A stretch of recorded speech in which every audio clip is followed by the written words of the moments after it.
Queen Kong. You're listening to The Boxing Voice.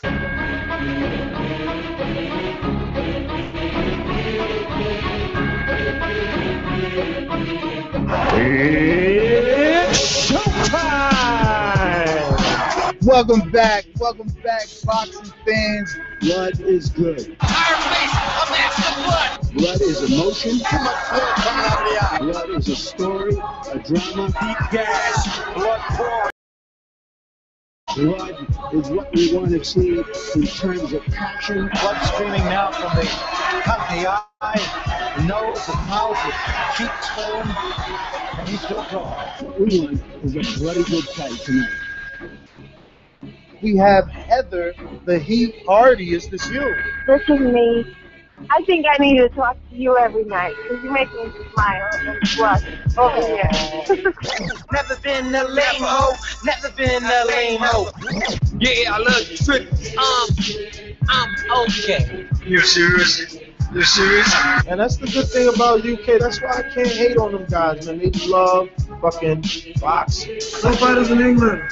They all bums. Did you hear what this idiot just said? Yo, son, you're gonna get your ass beat by Molina, son. Are you fucking kidding me? He's overrated. You can push it from me right now. For the interview? Yes? Let those gifted hands go. Get out of here, Virgil. Go home. We're next. You want the table shot for free. You not even lying. You want the table shot for free. BoxingVoice.com. This is why we use the word sensation.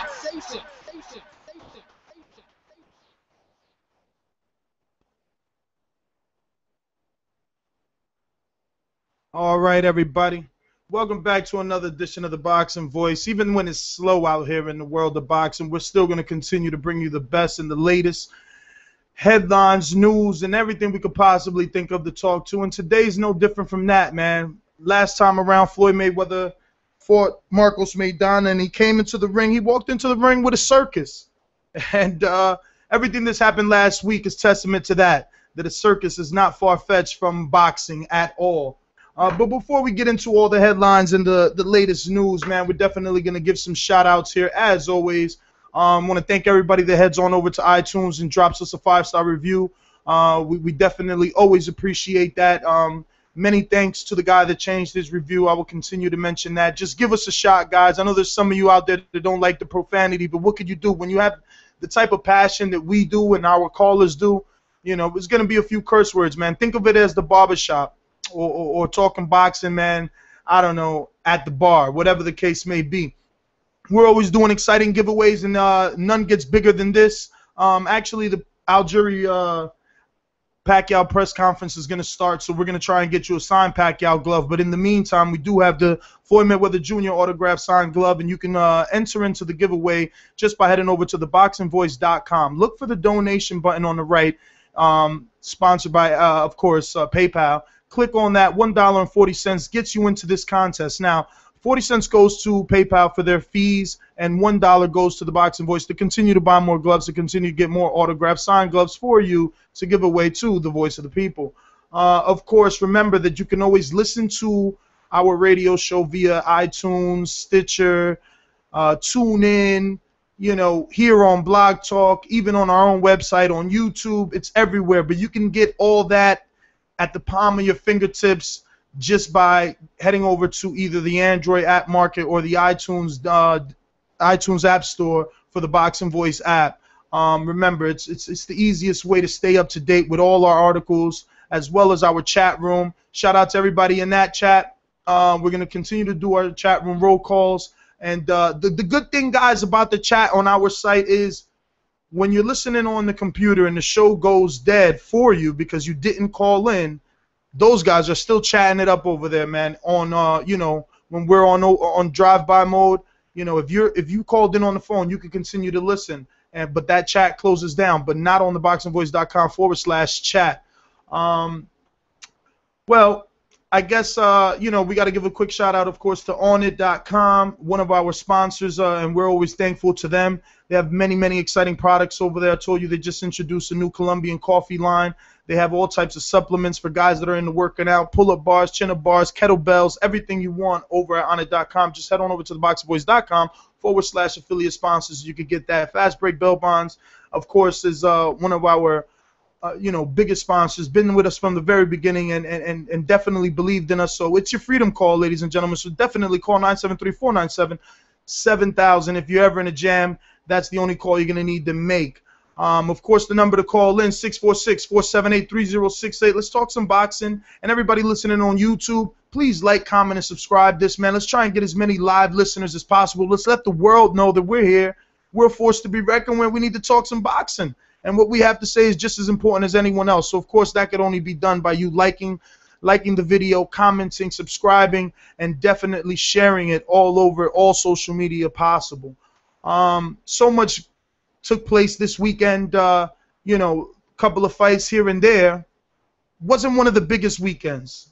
Isn't what we're used to when we think of boxing. But some interesting things took place all throughout this weekend. And, of course, starting with the new reignited feud that 50 Cent and Mayweather have. Now, we all know this stems back from the days when Mayweather was incarcerated and, 50 Cent attempted to have Mayweather break away from Al Heyman. Ever since then, these guys have been enemies, going at each other socially, but it's always been indirect. I mean, now they're 50 is definitely the aggressor. In my opinion, it's already been a manslaughter on behalf of 50. You could definitely check out the full article on theboxingvoice.com. But for all my guys out there that are like me, that prefer to listen to things before they, read them.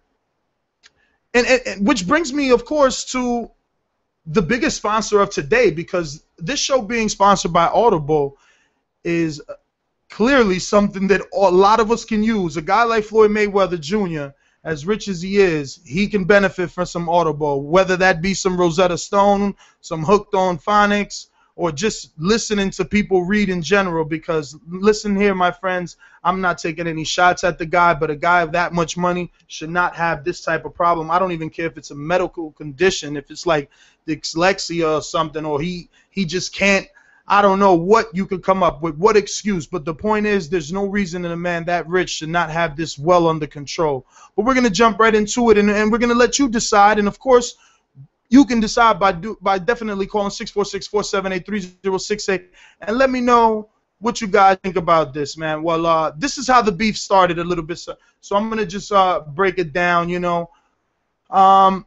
50 Cent, of course, issued this challenge to Mayweather. This is a special ASLELS challenge for you, Floyd. If you can read one full page of a Harry Potter book, nigga, I'll give $750,000 to whatever charitable organization you want to. Fuck the bucket of ice, man. For all you that don't know, that have been living under a rock, there's been a lot of ASL challenges going around. So Floyd took it a step further, and he said the ASL challenge, but the ESL. Which clearly has to do with special ed in education. And he challenged him to reading this page of Harry Potter's book, And for us, it was comical in the beginning. I had no clue if Mayweather could read or not. I mean, I never doubted that he could. I mean, how could the richest man in all of boxing not know how to read? I mean, he's putting together these millions and millions of dollars contracts together. I mean, you would figure he knows what he's doing. He knows how to read, right? Well, here's Floyd Mayweather reading. I'm Floyd Mayweather, and I've joined iHeartRadio for the Show Your Stripes movement to support hiring vets. Go to showyourstripes.org, a website that connects veterans with employers and helps business find candidates with the best training. How long was that? 10 seconds. Okay, 10 seconds. This is Floyd Mayweather. Wait. This is not nice. 10 seconds. This is disrespectful. You sure? Hey, shut the hell up. I'm always sure. I don't give a damn. Okay? This is Floyd Mayweather reading the 10-second drops I just did. I'm Floyd Mayweather, and I've joined Heart Radio for the show. Your Stripes. Okay. I'm Floyd Mayweather, and I've joined Heart Radio for the show. Your Stripes movement to support hiring vets. I'm Floyd Mayweather, and I've joined Heart Radio for the show. Your Stripes movement to support Hi. Okay. Hi, I'm Floyd Mayweather, and I'm Floyd Mayweather, and I've joined Heart Radio for the show Your Stripes movement to support hiring vets. Go to the show yourstripes.org. Go to the show yourstripes.org. Go to showyourstripes.org. Go to showyourstripes.org. A website that connects veterans with employees and helps businesses. Okay. The website that connects veterans with employers and helps businesses find candidates with the best training. I'm Floyd Mayweather, and I've joined Heart Radio for the show Your Stripes movement to support hiring vets. Okay, that's enough, guys. We get the point. That's enough. That's enough. Well, that was our guy, Money May, attempting to read a drop. Something that's common in the radio world, especially when a celebrity comes up to your radio station, you always want to get them saying something around the lines like, yeah, I'm DJ Camillo, and I'm here with the Boxing Voice Radio. You want to get a drop. So, of course, these things are written down for you. Well, there you go. So, this was Friday that this happened. This radio show takes place on Friday. This is an East Coast radio station. As you can see, I'm clearly influenced by them a lot, them being in my area. And, after that, I guess 50 got a bunch of calls, and this is what happened. Woke up, I looked at the computer. The computer said, Floyd said, fuck T.I., fuck Nelly, fuck 50. I'm like, what did he say fuck me for? Nelly fucked your first baby mama, Melissa, then took your fucking fiance. Say fuck that nigga. And he didn't stop there. He kept going throughout the day, creating memes. The infamous Harry Potter, the one versus Floyd Mayweather. That one got a lot of attention on social media. But then he took it a step further. He wanted to take this challenge to live television. A phone call from my man Jimmy Kimmel. Jimmy said if Floyd accepts the challenge, then he'll put it on the actual show, so you can read it on the show. We don't want to put pressure on you. We know you can't pronounce those words in that Harry Potter book, so we're going to let you read Cat in the Hat. Cat in the Hat, ladies and gentlemen, and that created a bunch of memes all over social media. And if you don't know what memes are, they're like basically edited photos with captions on them that sometimes end up being hilarious. Again, you can head on to theboxingvoice.com and look for the article. It's titled, I believe, something with soap opera, the Mayweather 50 Cent soap opera, and all the memes are in there, the good ones anyway. Boxing Troll has been infamous for that. If you don't follow him, pretty much no one does. He just ats everyone so that you can see them. But after that last Cat in the Hat, that really struck a chord with Floyd Mayweather. So he then took to his Instagram and posted a check. Well, an image of a check with, a couple of pictures, and on those pictures, what you seen was two checks, one for I believe 41.5 million, and another for like 32. But again, you can head on over to the Boxing Voice, check the article, and you can see the actual checks. And his caption was, "Read this." So, this thing has gotten serious, and I'm not too sure if these guys won't end up at blows if they met each other. I mean, it's a little crazy, man, but we're going to take it to the streets. We're going to see what you guys got to think. Plus, there's a whole bunch to talk about. ESPN, Austin Trout, man, he looked good, but he looked bad. I mean, let's take it to the streets. 917, you're live. Who's this?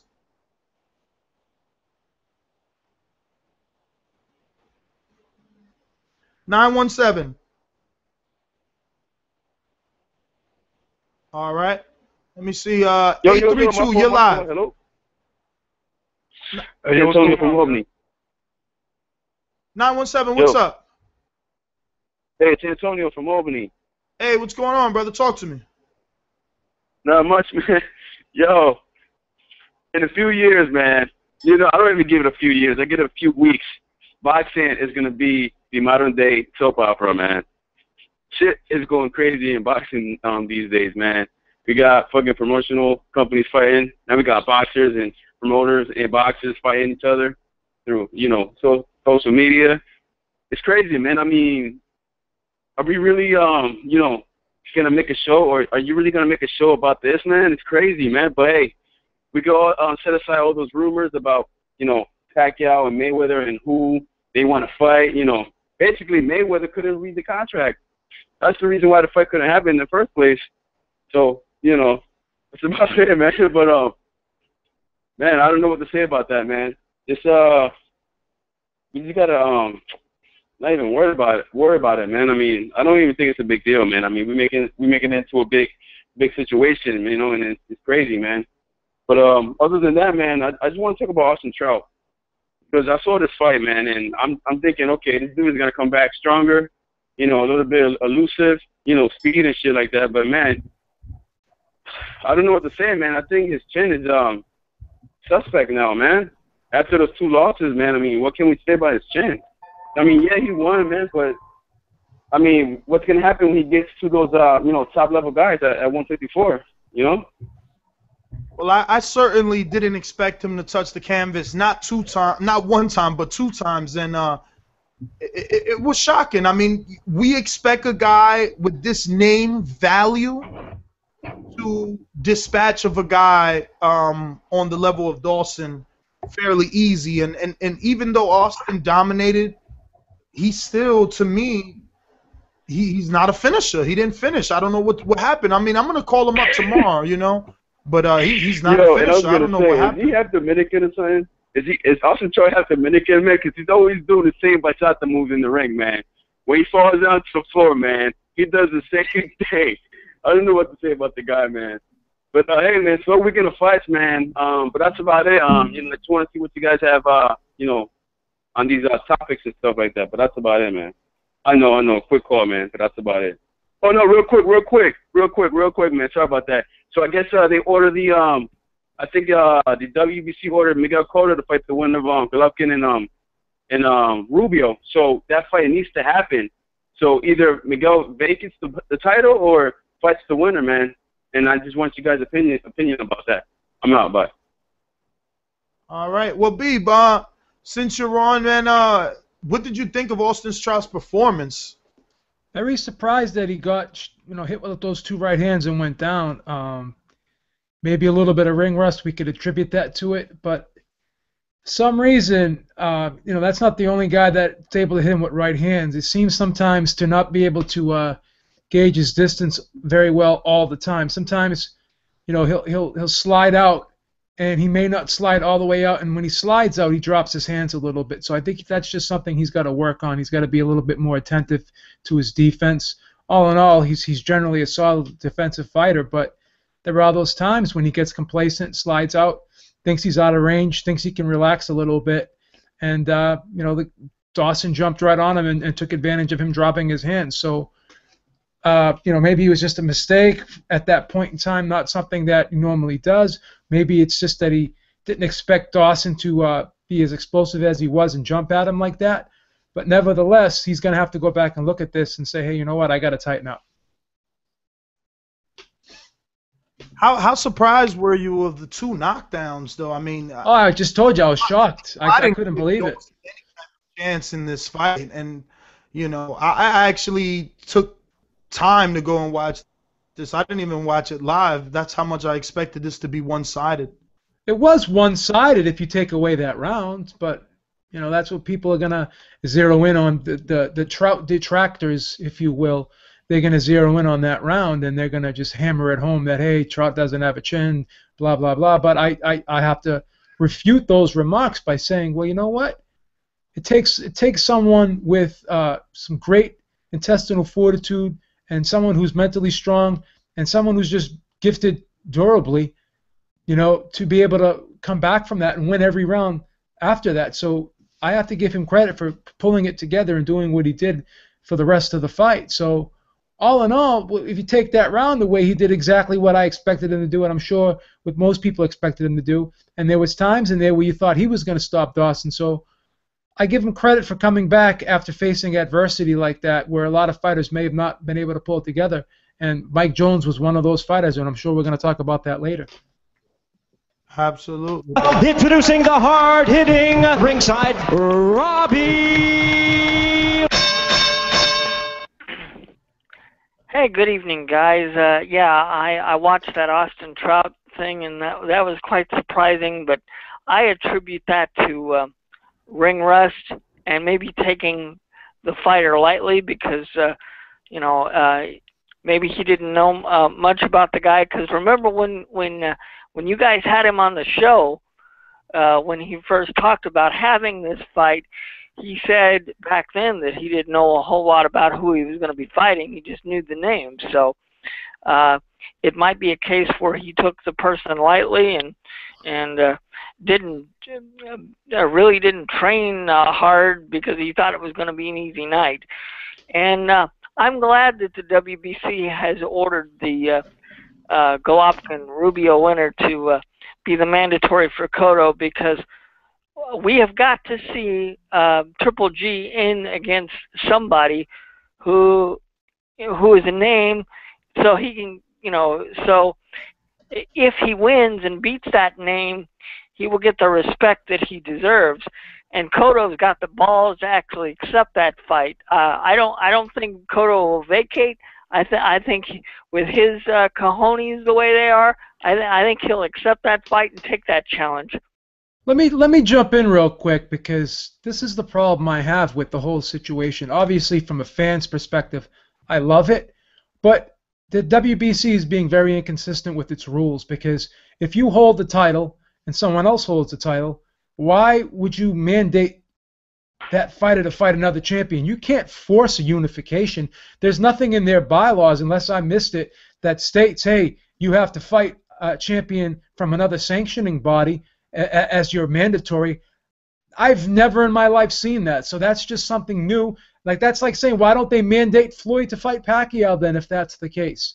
They never exercised that option on Floyd. So, like, why are they doing this to Miguel Cotto? Not that I'm complaining that they're doing it, but it's just I'm complaining with the inconsistencies of their rules and the rules in boxing in general. I've never seen that in my life where a sanctioning body would do that. It just doesn't make sense, because there's other people who are ranked in that sanctioning body, whether it be number 1 or 2, and they're going to get bypassed, so someone from another sanctioning body gets a shot over them. It's just not common, and it's just not consistent. Habib, what's happening is that Triple G is going to be fighting Rubio, who I believe is he might be ranked, I think, number 1 in the WBC or something like that. So if Cotto, can I interrupt? Once you fight for another title, you relinquish your number 1 ranking in the other sanctioning body. Now, I'm not saying they'll drop him out completely, but because he's fighting for another title, customarily they'll bump the guy underneath him to number 1 because he's already fighting for another title. So it's just not something that they do or has been done that they have enforced before. Because I've been following boxing forever, and I just have never seen that. So maybe this is a good thing. This is forcing the best to fight the best. But the problem with it is, are they going to be consistent across the board with all fighters? So if someone's of a Floyd Mayweather stature, are they going to enforce that? That's the thing. Or are they going to enforce that with a Manny Pacquiao as well? Let's see. I'm sorry for interrupting you. Let me ask you, because I'm not really sure what stance you're taking. Are you saying that because Rubio is going to be fighting Golovkin, which Golovkin has a title, that he loses his ranking in the WBC? Is that what he doesn't lose his? He won't get dropped out of the rankings, but he'll get dropped down because he's fighting for another title, and the guy underneath him will be elevated to the mandatory slot or be bumped up to number 1. But ultimately, my question is this. Does not Golovkin then earn whatever WBC ranking status Rubio is at if he wins? He can't, because Golovkin can't be ranked in another sanctioning body because he holds a title in the WBA, so he can't be ranked in the WBC. So that's why I'm saying, why would he be mandated? I'm not sure how right that is, because it's 100% correct. Sanctioning fees he as long as he pays his sanctioning fees, he's gonna be ranked by that sanctioning body. No, you can't. You don't pay sanctioning fees if you're not fighting for that title. You're not fighting or defending a title. So if you have the IBF belt, you have the WBA belt, you're not going to be ranked in the WBC. That's just how it works. You're not. You can't be ranked in another sanctioning body if you hold a title from another sanctioning body. That's just how it is. Well, I'm not sure if that's correct, but I'm going to get on our box. Oh, it is. It is correct. It's 100% correct. Okay. Well, we're going to leave that open for debate, and we're going to get the boxing encyclopedia on here and see if he can tell us. Ladies and gentlemen, please welcome Nelson. No, motherfucker, I didn't say my name was different. What the fuck? Oh, you said your name was Nelson. No, I didn't. You need to clean your motherfucking ears out, nigga. Yeah, for sure, Ness. You need to clean I your think ears that's out, the son, reason we because, get all those Steve's right. one-star reviews on profanity. I think it's just because of your intro. Yeah, probably so, man. But nah, Beav is right, man. You can't be ranked if you're a title holder for another belt. So, like if you got an IBF title, WBC. The proof to that is why isn't Floyd Mayweather ranked in the WBO at welterweight? He's not in their rankings, right? Just check it. He's not ranked in the IBF because he has titles and exactly. You can just do the research and check that. It would be and it would behoove them to rank him because he brings that much money for the sanction fee. So. Yeah.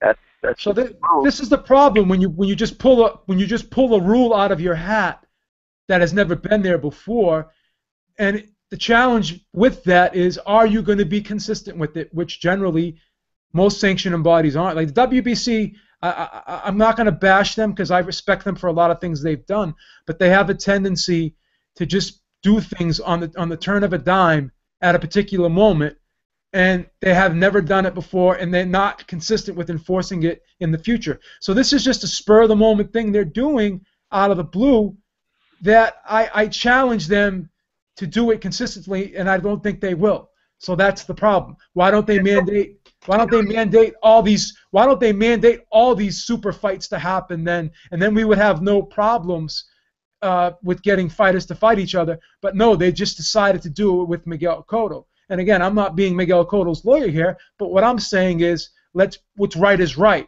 and what's fair is fair. That's all I'm saying. So, Beeb, now in the past, we've seen the WBC do things like what you're insinuating when it came to a Mexican fighter. So why do you think that is? Why do you think they're showing so much love to Golovkin, making this fight of such importance where it forces Cotto to have to defend versus him? Why are they going out on a limb here? Money. Money. It's always about money, Ness. Note this right. Note this right. Maybe they feel that they could generate more money doing this for themselves. I'm sure that's the underlying reason behind it, because money motivates everybody regardless of who you are, what your stance is on an issue. Money creeps up into your brain and your mind, at any point in time. It's not, we're all human beings. But the fact of the matter is, they could do this to other fighters that are much more popular than Cotto and Golovkin, and that could bring them more lucrative paydays to themselves, or more lucrative sanctioning fees, I should say. So that's why I'm scratching my head. You asked me that question, and to be honest with you, I don't really have an intelligent answer for you. I don't know why they're doing it. I'm sure money is part of it, but maybe they feel as though Cotto, maybe they're doing this to Cotto, thinking he's going to vacate the title, so they can put one of their fighters in the slot. Someone who they like, maybe a Mexican fighter, in the #1 slot, or maybe you have two Mexican fighters fight for the vacant title. That's a stretch. I know that's kind of me being presumptuous, but I just think that that could be the case. Maybe they're thinking that Cotto would not want to fight Golovkin. Well, I mean, you got to talk about them showing all this love to Mexican fighters, but I mean, what love are they really showing to Marco Antonio Rubio? They're not forcing Cotto to fight Rubio. Rubio's getting thrown to the wolves with Golovkin. That's correct. A good point. Yeah, well, love. Come on, Nelta. Don't be. Come on. You're smarter than that. I'm love trying to be fair. No, I'm just being fair, man. I mean, they but it's not fair. Plenty of love too. It's hard. It's not fair. It's not fair to compare a Rubio to Canelo. Well, they don't like Canelo too much. Not the They don't same. like Canelo too much. They've been critical of Canelo. Given Canelo, what have they really given Canelo? I mean, They're not on good terms with Canelo right now. Hold on. What you mean? Hold on. Let me defend myself. Let me rebuttal. Like, you don't even got to go any further. You said, what have they done for Canelo? Let me talk. How about all those fucking fights? You didn't hear the whole question. I said, what have they done for Canelo that they haven't done for Floyd, Pacquiao, and Broner? Well, I will say this. One thing talking about name value. Hold on for 1 second, Ness.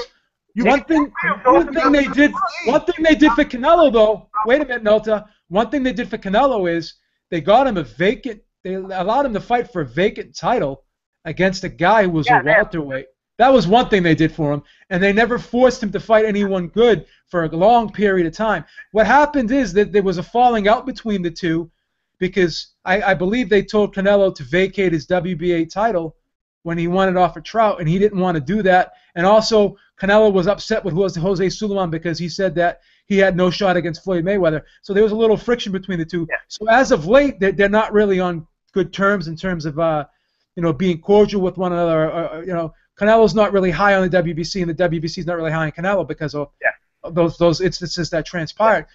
But back in the day, they felt as though Canelo could be their guy and they had allowed him to fight a guy that was two divisions or one division below him, looked like two divisions below him when he got in the ring, and it was just crazy. So I think back in the day you could say that they were favorable towards him, but not now. Okay. Well, and they did that. They did that for Pacquiao too when he fought Margarito. Margarito was in a rank 154. He didn't belong. That's correct. I mean, they do like Floyd. They do like Floyd and Pacquiao, obviously, for sanctioning fees. But Floyd and Pacquiao have always been loyal to them too, though. I mean, you got to understand something. Like fighters like having that luxury. They pick and choose whoever they're going to be loyal to, and then they get support from them. Like Barrera with the WBO, he was one of the guys that brought them to prominence. Yeah, I mean, there's always going to be politics involved. Well. Had I been able to finish my statement, I would have said the same examples because both Matthew Hatton and Ryan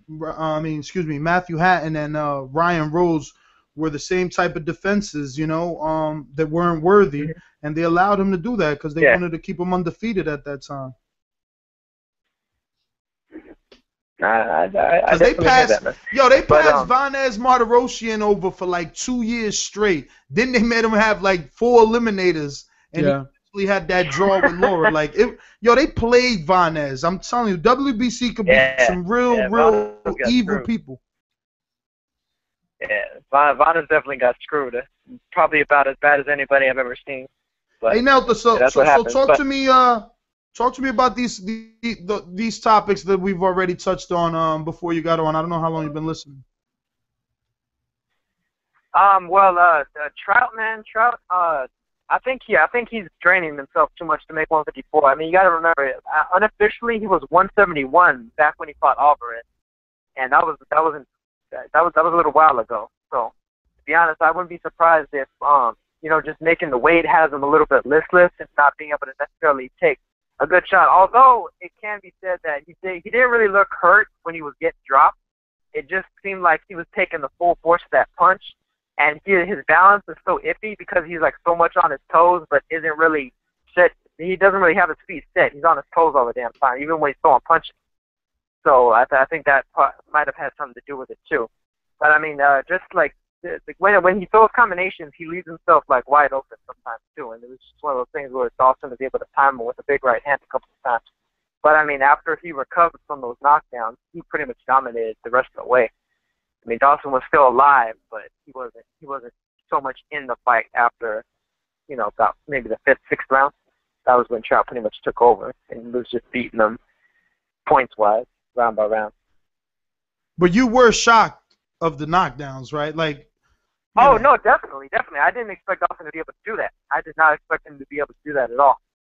But, I mean, it's one of those things where I guess, Trout's just, if you can time him with a big shot, his balance is such that he can get dropped and he can get hurt because the thing is he got caught flush with those shots. He got caught flush the same way he got caught flush against Lara, the same way he got caught flush against Alvarez. So it's one of those things you just gotta time him correctly. Let me ask both of you one question. He'll throw the same combos. Can I ask both of you one question? After those 2 knockdowns. Did you think Trout was done? Do you think he was going to get knocked out? Do you think it was over? Because I was kind of thinking that, like, oh wow, he's going to get knocked out. I didn't think he was going to come back. No, I didn't think it was over. Because to be honest, once he got up, he recovered pretty fast from both knockdowns. You think so? Okay. He needed to fix something because of the fact that he was getting time. And if Dawson kept hitting him with those type shots, then yeah, it could have been over. Because, you know, like, to get hit that flush doesn't even matter if a guy doesn't even have that much power. Just if you get hit like that every single time, you know, it's gonna be bad for you. But I mean, that's pretty much what I have to say on the whole Trout thing. I wanna. I mean, I don't know who he's gonna fight next. I want to take like 3 callers, and then I want to switch topics to this whole Kell Brook and the hand wrap allegations that circulating in the media. Wow. And I got some audio, and I want to give a shout out to 2 guys there that did some good investigating work, and we're gonna play that and give a plug to their publication. So let's go back down the line here. We got man. See, I don't even know if this is my man QB or not, but I'm gonna have to give it a try. Right? 718, you're live. Who's this? Yo, what up, though, Ness, man? It's me, man. Damn, my you could have thrown my intro, my brother, man. Damn, but it's cool though, man. It's cool, man. I'm gonna play it on. I'm gonna play it as an outro. I do that. But yeah, man, I want to talk on about, you know what I'm saying, the 50 Cent and Floyd Mayweather. They was best friends at one time. 50 Cent, Mayweather went to jail. I guess he wanted him to sign with him. He wanted him to leave Al Heyman. So that's how the beef started and all that. With the promotions and all. Mayweather didn't put his money in it. 50 Cent got tight or whatever. So now they ain't friends no more, whatever the situation is. 50 keep coming at him about different, saying he living from check to check. And Ella be broke and all that. 50 Cent crazy, man. He be saying all type of stuff about Floyd on the media and all that. Social media. It's crazy, man. I don't know if it's gonna escalate into something. But the way they going at it, man, they might throw blows when they see each other. They had a fight before. So I don't know what's really going to happen in that situation because the way they going at each other, man, well, 50 Cent coming at him sideways. And I don't know why Floyd put him them checks because 50 Cent got guap too. So I don't know what's what with that. But Austin Trout, suspect, no chin. No chin whatsoever. Another Mir Khan. He don't have no chin. He got knocked down twice. He got knocked down by Lara. He got knocked down by Canelo. And this no-name dude, you know what I'm saying, knocked him down twice. He don't have no chin. And it's sad, man, because I know Al Heyman invest money into him, but it's gonna come out eventually. I don't know what happened to Austin Trout, man, but he ain't with it. I don't know why Cotto couldn't knock him out, man. The way he ain't got no chin, I don't understand it. He got a good jab, though. Don't get it twisted. He definitely got a good jab. You know what I'm saying? Other than that, suspect. It's only a matter of time, man. And I wish it wasn't like that, but what I seen yesterday, I couldn't believe it, man. I could not believe it. And that other thing with Cotto and fighting a mandatory to fight Triple G, that's wrong because Beef, you know what I'm saying? I respect what Beef saying, but you know what I'm saying? I don't know all about WBC and all that, like far as like the sanctioning and mandatory and all that. But I'm sure down the line, Mayweather was mandatory to fight Pacquiao years back or whatever. He never did it. He gave up several belts. Nobody was complaining about nothing with him. So I think it should be the same way with everybody else. It should be no different from them to now with Cotto. They should respect everything and how it go. That's all I had to say, my brother, man. And you know what I'm saying? My intro going out, that's all. All right, brother. Hold up, son. Word. Yeah. To all the killers and 100. I got you stuck off the realness. We be the infamous, you heard of us. Official Queensbridge murderers. 443, you're live on the Boxing Voice. Who's this? Hey, what's good? This is Justice calling from Charm City, and I wanted to talk about well, there's a few things, right? I wanted to talk about the Floyd Mayweather thing first, because that's when I chimed in. And I think a lot of people is blowing this out of proportion. Floyd Mayweather can read, man. I've seen him do behind the scenes drop cards on FightHype.com, and some dude named Carsino just released some same video footage. Nobody seems to be looking for that or talking about that, but I know people personally like Floyd. He struggled with being a fluent reader. You know, that's pretty much all that is, though, man.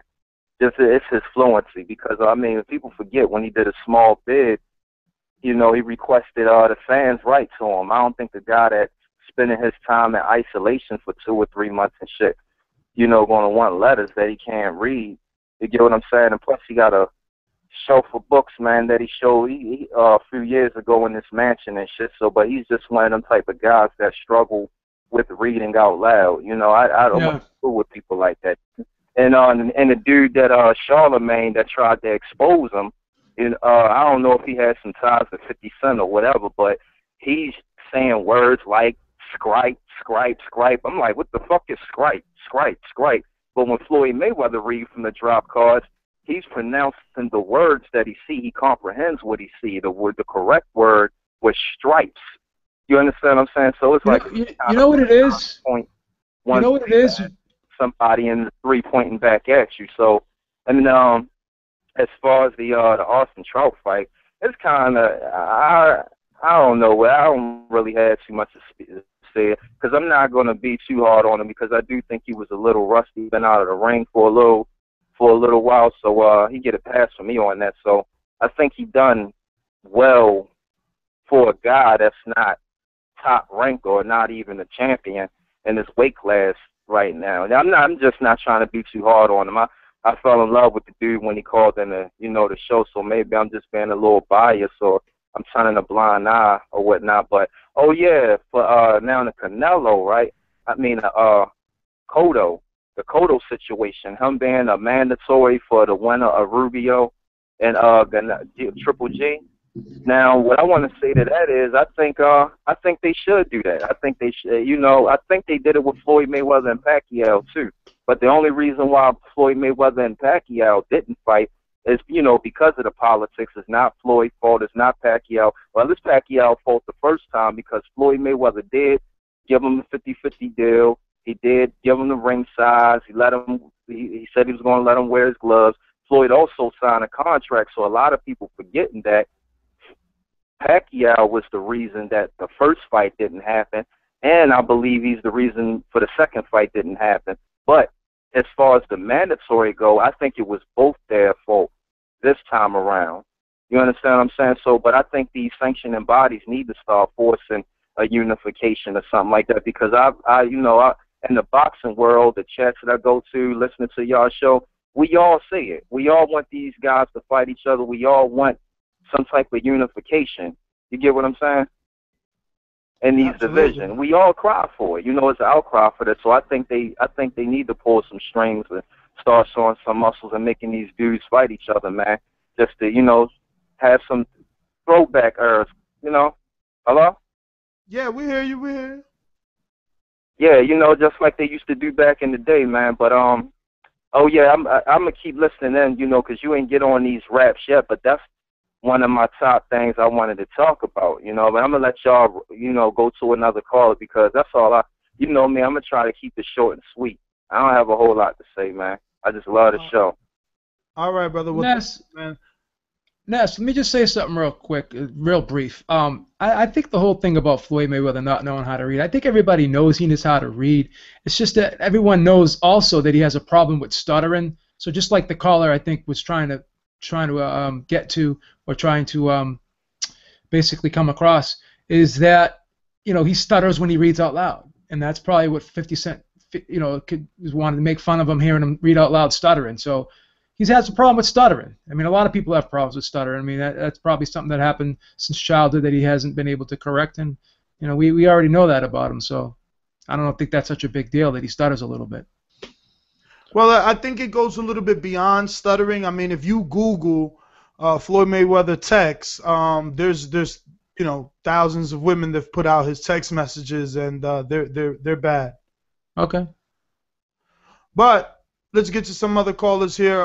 403. This might be our good friend Jose from Canada. Yeah, hey guys, what's going on? What's up? What's up, man? I mean, it's kind of sad that we're talking about Floyd Mayweather reading or not.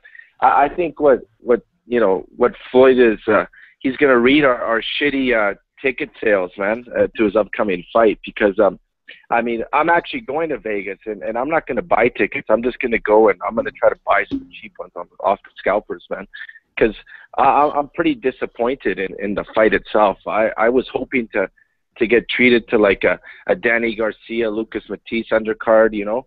I thought it was going to be something spectacular, and instead it's just a shitty fight all around, man. I think Maidana's totally overblown. I think Maidana's actually a very underwhelming opponent, and I think I agree with what Beeb said, but previous to last fight, to their first fight, I think Floyd's going to shut him out this fight. I think it's an easy fight for him, and he just made it a little harder than he should have, right? So, I mean, I'm disappointed in it. Him being like the superstar of boxing, he should really bring his level up, and instead we're going to be treated to a stinker, right? So that's what I think we should be doing. We should be giving shit to Floyd this whole show.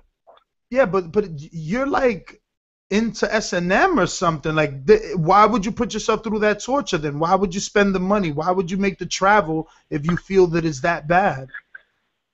Because it's a Floyd fight, man. So you have to anticipate this. So you make these plans like end of July, you know, early August, thinking that something's going to get released and something's going to happen, and then you wait week after week, and you get nothing, right? So by that time it's too late. What are you going to do, right? So, I mean, I'm going to Vegas, but I'm not gonna even come close to paying good money for those seats, man. I'm gonna pay whatever for them, man, because, you know, at the end of the day, I'd rather go watch a fucking Cirque du Soleil show than pay like $300 to watch that fight.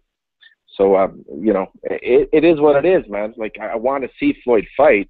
I just was hoping to, you know, to get a little bit more out of it, right? So that's what I think. So, did you catch your boy Austin Trout this Friday night? No, I didn't, man. I thought it would be an easy one-sided fight, and from what I hear, you know, he had trouble, right? I mean, maybe it's just, I guess it's time to realize this. Outside of the knockdowns, he did dominate, if that means anything. Yeah, I mean, it's kind of an oxymoron to say you dominate and you get knocked down twice, you know? I mean, I think, right? Well, I mean, I guess when it's being said, yeah, it makes sense, but not when you watch the fight, it doesn't, because, you know, outside of those rounds, it was a shellacking. I guess. I just think that, you know, 154 is really slim in talent, and it's pretty much, you know, Canelo and Lara, and, you know, maybe the Charlo brothers, right? And then other than that, there's really nobody else. So, well, I don't necessarily agree with that. I think that if you know, in a perfect world, if all these guys were active, you know, you'd get some good fights. I mean, you mix James Kirkland into that mix because he's at 154, and you know, there's some definitely good fights in that division, especially with the top 15. Junior middleweight, you can mix. Let's see, Alvarez hasn't fought Andrade yet. He could fight Jamal Charlo. Kirkland and him would be an awesome fight. Then you see, I think Canelo's done his part. He's shown his, like, you know, his value and what he's done. He's fought people. So now it's up to, you know, it's up to the Charlo brothers. It's up to those guys to fight true competition so they could say they deserve a fight with Canelo. Like, Canelo right now, if you look at it, he's the only one in boxing that actually has a solid, like, you know, solid fights, fight after fight. He's actually fighting real people, man. Like, look at Thurman. Everybody, especially on the show, loves Thurman and says he's the greatest, and, you know, he's the only guy that can give Floyd any competition. And Thurman hasn't fought anyone. You know, so I mean, how do we know this? Like, do people have like a crystal ball, or are people just so high on this guy without knowing, right? Like, I mean, Canelo's really a legitimate champ, and he's the people's champ, man, because he fights real people and he's young. He's not waiting till he's 28 years old and have this manicured career, so that he can fight against bums, and then eventually he fights somebody good when he's 26, 27, 28. He's 23, and he's already fought the best of the best. Yeah, no, I totally agree. But the problem is his fights are now pay-per-view. So, he's got to give us something good. And I'm just saying, in that division, there's some good fights to be made. Like, Vanez could fight any one of those guys, and Andre could fight any one of those guys in that division. Willie Nelson, you could give him a shot, like at a Charlo or, a Martirosyan or something like that. That division is still very thick with top 15 talent, all notable names. You still got guys in there. I mean, you could call Cornelius Bundridge old, but you get him out of there then. Same thing for B-Hop. The last caller was talking about, homage to the old era. Well, we gotta show that in our viewership of the Kovalev-Hopkins fights when it takes place, because the bottom line is B-Hop is doing what we want all our real fighters to do, but they don't do it. They don't go out there and fight the guy that you call the boogeyman. So far, in 2 years, only 2 guys have done that, Garcia and Hopkins. And, what a coincidence. They both come from Philly, inner cities. They're taking on the tough guy, the guy that nobody wants to fight. They're doing it. So make sure you set your TVs on November 8th and give the old man some credit, whether or not it's going to be an ugly fight or not. Because guess what? It's the young guy's job to knock him the fuck out. Get him out of there. If he's old, if he shouldn't be boxing, if he's past his prime, knock him the fuck out. Get him out of there. Don't cry about it.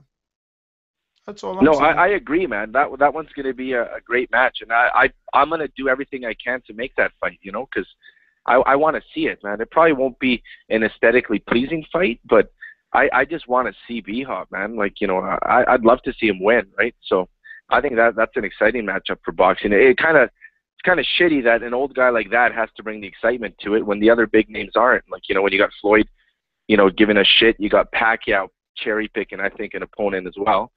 And I mean, there's nothing else out there, right? So, I mean, this has been a shitty year for boxing, like I think at least, and I think a lot of it has to do with everybody just, like, totally kissing Showtime's ass last year, and now they get to do whatever they want, right? So, I mean, that's the consequence of it. Yeah, man. Blame Espinoza for paying for it. Jose, man, thanks for calling in as always. Let me get to some other callers here, but we got to blame Espinoza. We got to hold these guys accountable. We have to. Like I have that video there with Espinoza, and it should have way more hits. That shit should go viral amongst the boxing world because he needs to be held accountable. He doesn't have to say yes when these fights come on his fucking desk in the morning. He doesn't have to say yes. But like I was saying about Bernard Hopkins and Kovalev, this fight is set November 8th. It's going to take place on HBO. So Hopkins not only stopped several lawsuits that were in place, but he also is having a unification with the most dangerous man in his division, according to many boxing writers and fans. And the fight was announced Friday. Although Hopkins and Kovalev was signed August 1st, the date and the venue were not finalized until Friday, and that was Atlantic City. And BoxRec had this up a long time ago, and we knew it was either going to be one or two places, either Atlantic City or the Barclays Center. But clearly, Boardwalk Hall paid like they weigh, so they're going to have this fight down there. I'm really shocked. Well, what happens is that the date of November 1st in the Barclays Center were also possibilities for the fight, but Atlantic City is the second home to Hopkins, who is nearby Philadelphia, and he's had memorable fights there with Antonio Tarver and Kelly Pavlik. So, this is the route that they went, and they're looking to make history again. So Bernard Hopkins, once again, taking on the toughest opponents, man. I'm going to kick it back out to the streets here. 503, you're live on the Boxing Voice. Who's this? Hey, what's up, man? This is Josue from Aloha, Oregon. What's going on, Josue? Talk to me. Can you hear me? Loud and clear, brother. I wanted to talk about two things. I want to talk about the Austin Trout real quick. I think the reason Austin Trout got knocked down twice in that third round is because if you notice, like, he wasn't fighting like himself. That cool, calm boxer. He was more of a he was kind of he was trying to pushing the action. You know, not necessarily saying that he was a brawler, but he was kind of pushing the action, trying to make the fight happen, and it seemed like he was trying to get a knockout. And it, you know, it didn't go his way. I mean, the fight, you know, kind of looked kind of bad on his take, just because, you know, he's not that kind of a pressure fighter. And credit to and I got to give credit to his opponent, just because I really don't know much about him, but I looked up his box rec, and it was actually a pretty solid, like, you know, record. You know, he's been fighting, his last fights have been all 12-rounders. So, you know, I think it was more of a competitive fight than it was supposed to be a showcase fight. And you know, I got to give him credit when he knocked him down that one round and took advantage of that, you know, that sprained ankle. You know, that was kind of cool, you know, because I'm a fan of Austin Trout. You know, I wanted to see him come back up, and, you know, he makes excitement into the 154-pound division. And so I'm glad he got this win, you know, because I want to continue seeing him, you know. But and also I wanted to touch on the post-fight show you guys had on Danny Garcia. You were mentioning that what Teddy Atlas said, but you never finished about what he said. Like, you just went off on something else, and I was waiting for it. But I was seeing if you could touch on that. What? Say that again. That last part. Who did I didn't finish talking about? What? Yeah, the post-fight Danny Garcia Salka fight. You were talking about what Teddy Atlas said after the post-fight. And but you never finished what he said, and I was waiting for it because I don't know what he said, and I was trying to find out, and I couldn't find it on YouTube or, you know, ESPN.com. But I was seeing if you could touch on that. Probably at that time it had to be about the ranking that Atlas, you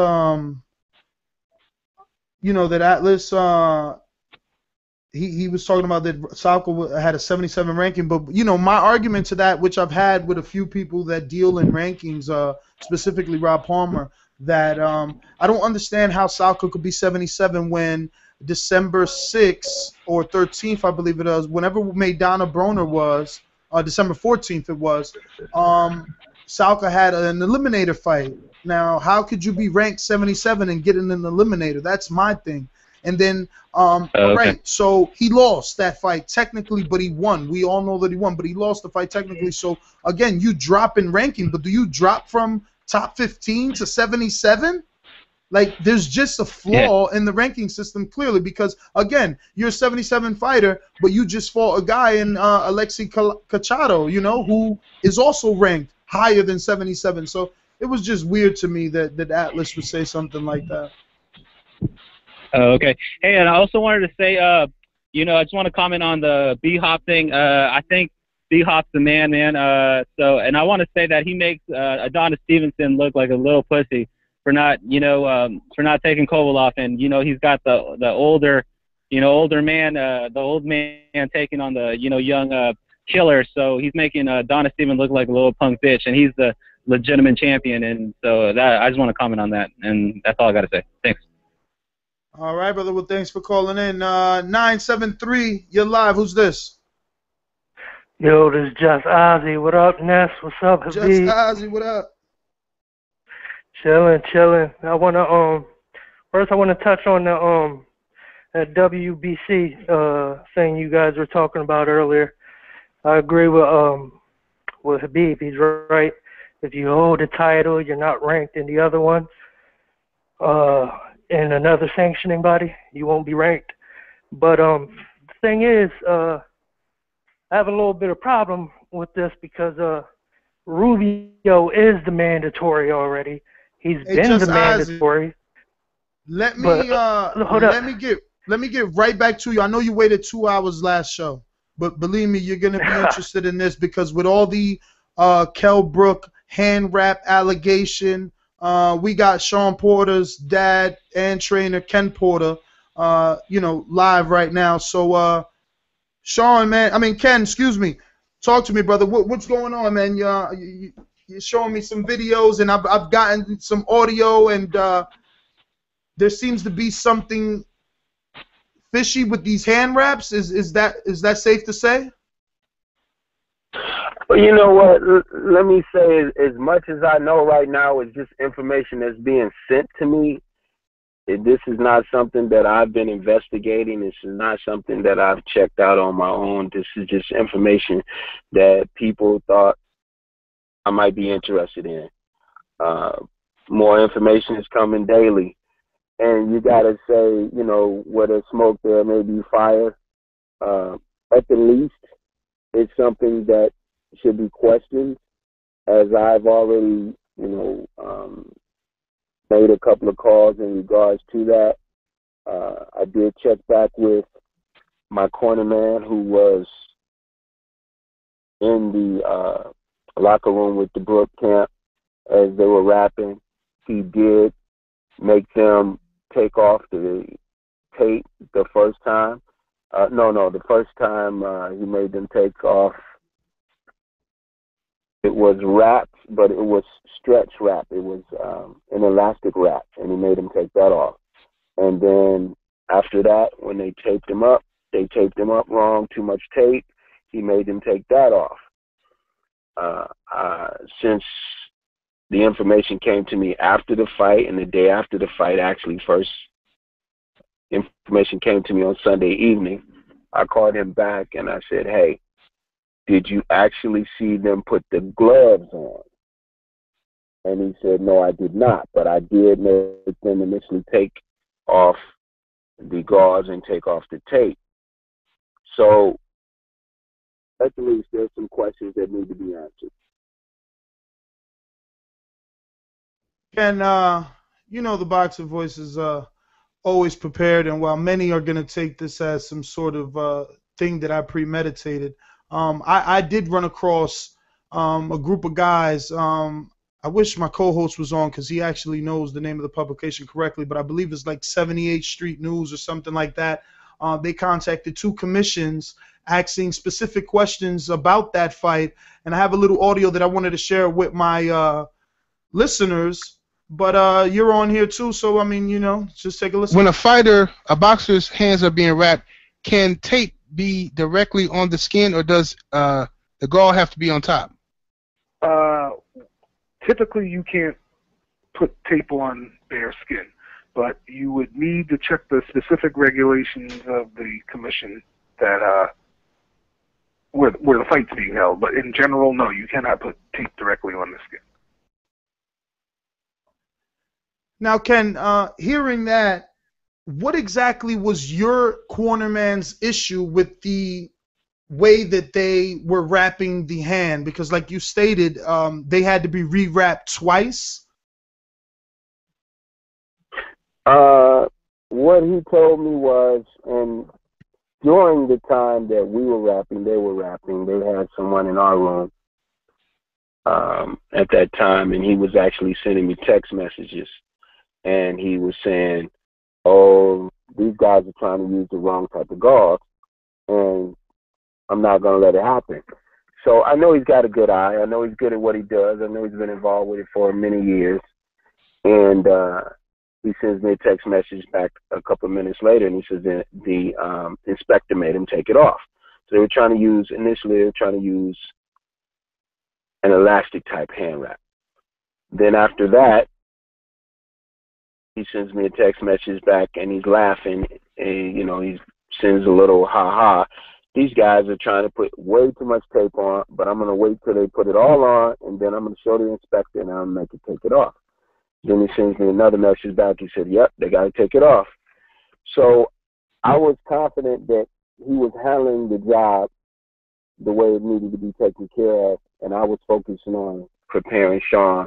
Of course, I didn't go to the other rooms, to the other locker room. I have done that before, but I didn't on this particular occasion. So those are two things that were inconsistent and causing us some concern initially. Now, our inspector who was in our room said to us at that time that he could fine Brooks Camp for trying to do this. At that time, he said that to us. And he said he would look into it further to find out exactly what they were going to do for the discrepancies that they were having with the hand wraps at that time. This other information came to me a day later, after the fact, the next day, someone sent it to me, and actually, it was unsolicited on my behalf, but it was my lawyer who sent it to me. Now, Ken, I don't know if you've been asked, I don't know if you've done any interviews yet, but I want to ask about the holding because I don't think that the referee did an awesome job at officiating that fight. I think that, some warnings could have been given out for the excessive holding on both parts. Some people claim that Brook had to hold because of the nature in which your son was charging in, sometimes using his head, sometimes using his shoulder. So this forced Brook to hold. But regardless of the fact, a good friend of the show clocked in at 140 Brook clinches and 118 Porter clinches, and that, in my opinion, is too excessive. But you, as the trainer, on the outside looking in, and you see that your guy is being smothered all night and not being able to work properly, you had to have some frustrations, and I want to hear them. Yeah, we had frustrations, and, it was really out of control. And, people come to their own conclusions. They have their own opinions, about boxing. And, this is one thing I will agree. Most things I don't, but I will agree with Mayweather here. Uncle Roger said most people don't know shit about boxing. This is true. I don't care what you thought you saw that night, what you think you saw, what your opinion is about anything, so on and so forth. I'll give you a perfect prime example that I read. One writer said, well, I thought Sean Porter was going to, really do something, and I was impressed with his last couple of fights, but he really looked sloppy, and he looked terrible. And I'm going to say to that writer, okay, I want you to try to write your story, but I'm going to grab your arms, and when you pull your arms away, I want you to stick them in there on that computer and start typing again. Then I'm going to grab your arms again, and I want to see just how good you look under this kind of stressful situation, okay? So with that being the case, that part of it, you can't get no pretty fight out of that situation, okay? Secondly, to that, or initially, let's go back. In the locker room before the fight, the referee came in and he said, listen, I want to talk to you guys. I want to show you what my expectations are. And Mr. Porter, if I could use you for a second, I want to show you guys the difference between clinching and holding. He proceeded to give us the 101 on how to hold and how to clinch, what he would accept and what he would not accept. He used my arms. I held him out, he grabbed, he held, and he told me all of the different things that would be allowed and would not be allowed. He said that to everyone that was back there. He gave me the feeling and the understanding from the information and the way that he had just proceeded to use me as the example of what would be allowed and what would not be allowed. He gave me the feeling that he was going to go out there, and that was not going to be an issue or a concern in this fight. I, at that point, said out loud to the rest of my camp, and Sean, we got an excellent referee, let's go to work. Then he proceeded to, in this fight, ignore everything he had just said he would not allow in the back room. Everybody, again, has an opinion.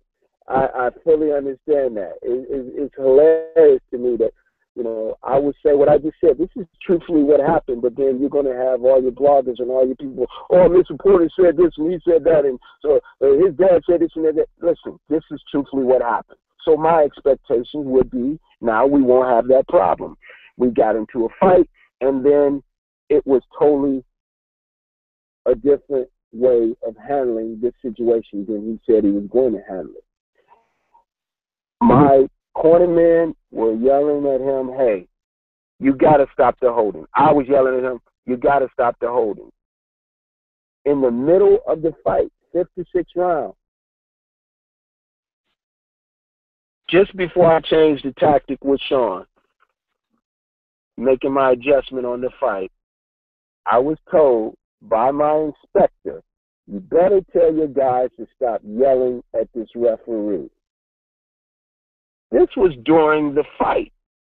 I felt at that moment I couldn't take my eyes off of the fight. I needed to see every punch that was thrown in case my guy gets caught with something and or the other guy gets caught. I needed to know, so I needed to keep my eyes on it, but I'm taking these words in and I'm now digesting this, and I said to myself, did this guy just threaten me? Again, everybody got their own opinion, so I'm sure everybody is going to call in now or have something to say. Oh, he twisted it. He changed it up for what? No, this is exactly what happened. This guy told me, the inspector, you better tell your guys to stop yelling at our referee. So I felt like we were being threatened.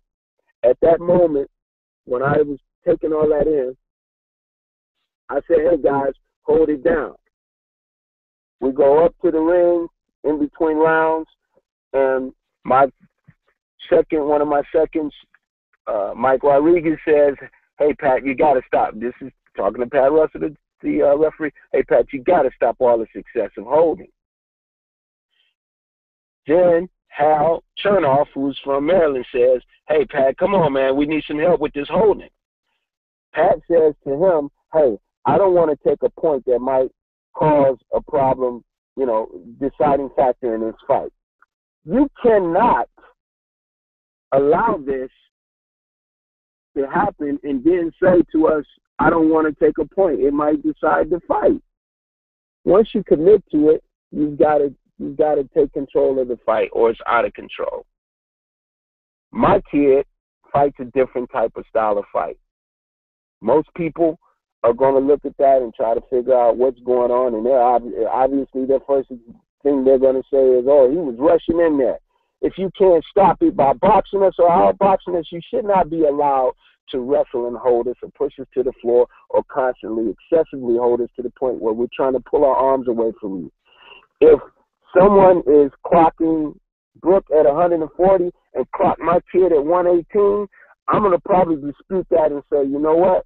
You don't know what you're looking at, the difference between the hold and the clinch. Okay? But that was explained to us before the fight started, what would be accepted and would not be accepted. And then he proceeded to do something totally different from what he had said. And then we were admonished, or we were basically, I felt like I was threatened that if I didn't tell my guys to stop, something might happen to my fighter during this fight or some type of penalty. So at some point in time, when my guys continued to yell, come on, ref, make them stop holding, I turned to my guys and I said, shut up. They all looked at me like, hey, we grown adults. What are you doing telling us to shut up? But after the fight, I said, guys, I apologize. I'm sorry I told you to shut up. And they all said to me, we heard what they said to you, Kenny. We heard what they said. So anybody can come up with their own opinion, but this is exactly what was going on during the fight. This is exactly what happened during the fight. And then about midway through the fight, we weren't allowed to tell this guy he wasn't doing his job anymore. So we had to back up off of him and totally abandon the fact that he was not doing what we thought he should have done, which was stop the holding. If you had to take a point from both guys to stop it, I would much rather that happen than we have an entire fight that we couldn't work. We couldn't fight on the inside. I don't know what the numbers were, but I know he came with every intent. We came with every intent to fight this guy on the inside. We weren't allowed to do that. If this guy landed, I've heard something like maybe 11 body punches, then obviously he had no fight game on the inside, and he had no intention of fighting on the inside. And anybody who says, well, we had to hold him to stop that, okay, there's different levels of fighting. Okay? Ken, if all you got is one level, then you're gonna have to raise your level up. And I want Ken, you to let me interrupt for 1 second here. Go ahead. Let me interrupt for 1 second because I gotta do my job. I gotta play devil's advocate here. And go ahead. Many would say to you, well, why didn't Sean just adjust to the holding? Why was there no plan B? There was a plan B, and we did try to adjust to the holding, okay? There was a plan B. We did try to adjust to the holding, but what you got to understand now, in the heat of this fight, and the adjustments that I'm asking this kid to make, he felt in his heart of heart, even though I'm telling him, he felt he could beat the guy on the inside. So he wanted to go in there, even when I asked him, Sean, I want you to box him from the outside. get around the man and put the combination together. He would do that or make an attempt to do that, and then he wanted to get to the guy. That's his heart. That's his desire. That's what he was trying to do. Now, could I have shook the kid up in the corner and said, damn it, I don't want you to do it anymore? Possibly, maybe.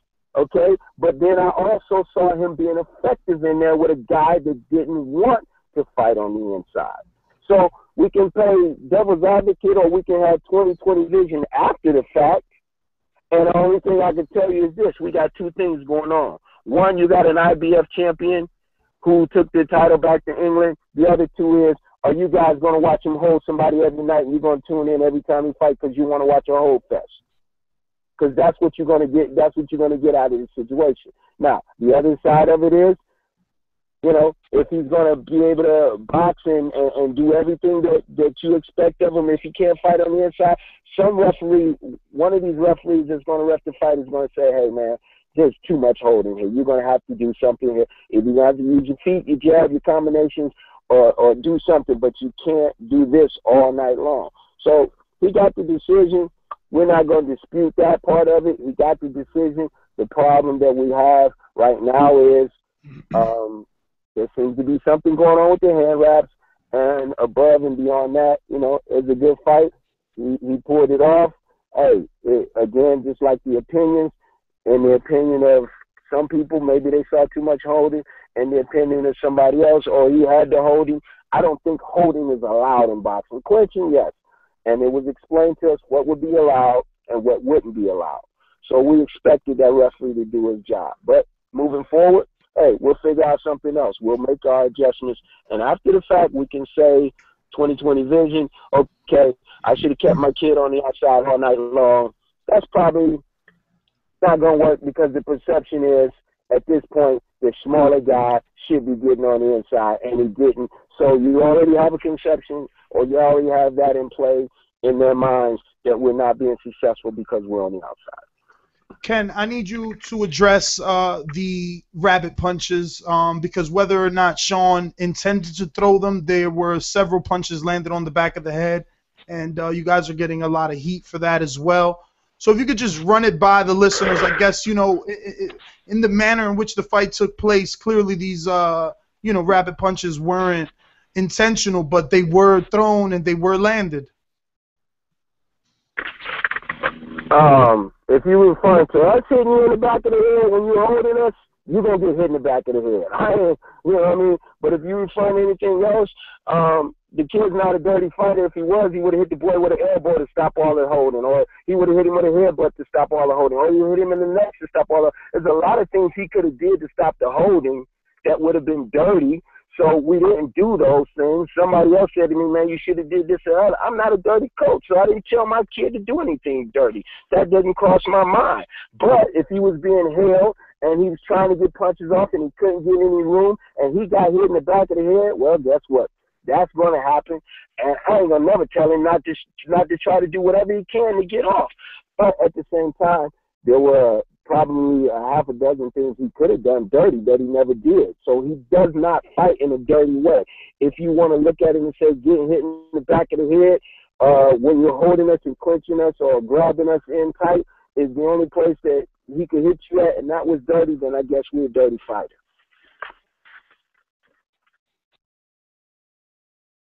Beeb, you got anything for Ken Porter? Beeb? Yeah, I'm sorry. Hold on for 1 second. Yes, I just wanted to say one thing, Ken. I mean, because we watched boxing for a long time, back to the days of Muhammad Ali, and holding's always been a part of the game. And, you know, referees tend to be tolerant of it. They tend to tell you to fight out of clinches. They tend to tell you, you know, they'll break you. They'll tell you to fight out of the clinch. Now, wasn't it Sean's responsibility to try to fight out of those clinches? Because it looked like... See, there you go. You're missing up the two, dude. There's a difference between holding and clinching. There's a difference between holding and clinching. And again, like I said, it's okay. He got the decision. I'm going to ask you, are you going to pay to watch him hold somebody every time they fight? I think he's a great fighter. I think he's a very skilled fighter, Ken. I'm going to be honest with you. If you clinch and... the referee says break and you release, that's clinching. But if you're holding and the guy is physically pulling away, and you're still holding, that part of it is not allowed. If every time I throw a combination or a punch, you grab and hold me, that should not be allowed. But Ken, history has shown us that referees do not really enforce that rule as harshly as people expect them to. We've seen Klitschko's do it. We've seen Hopkins do it. We've seen Ward do it. It's part of the game. I would say to you, Ken, isn't it the onus of the fighter and the trainer to deal with that? Because when you fight certain guys, you know that's what you're going to get. We already knew going in the kid had no inside game. No. I knew that. No. I knew he was going to do that when Sean got close. I knew that.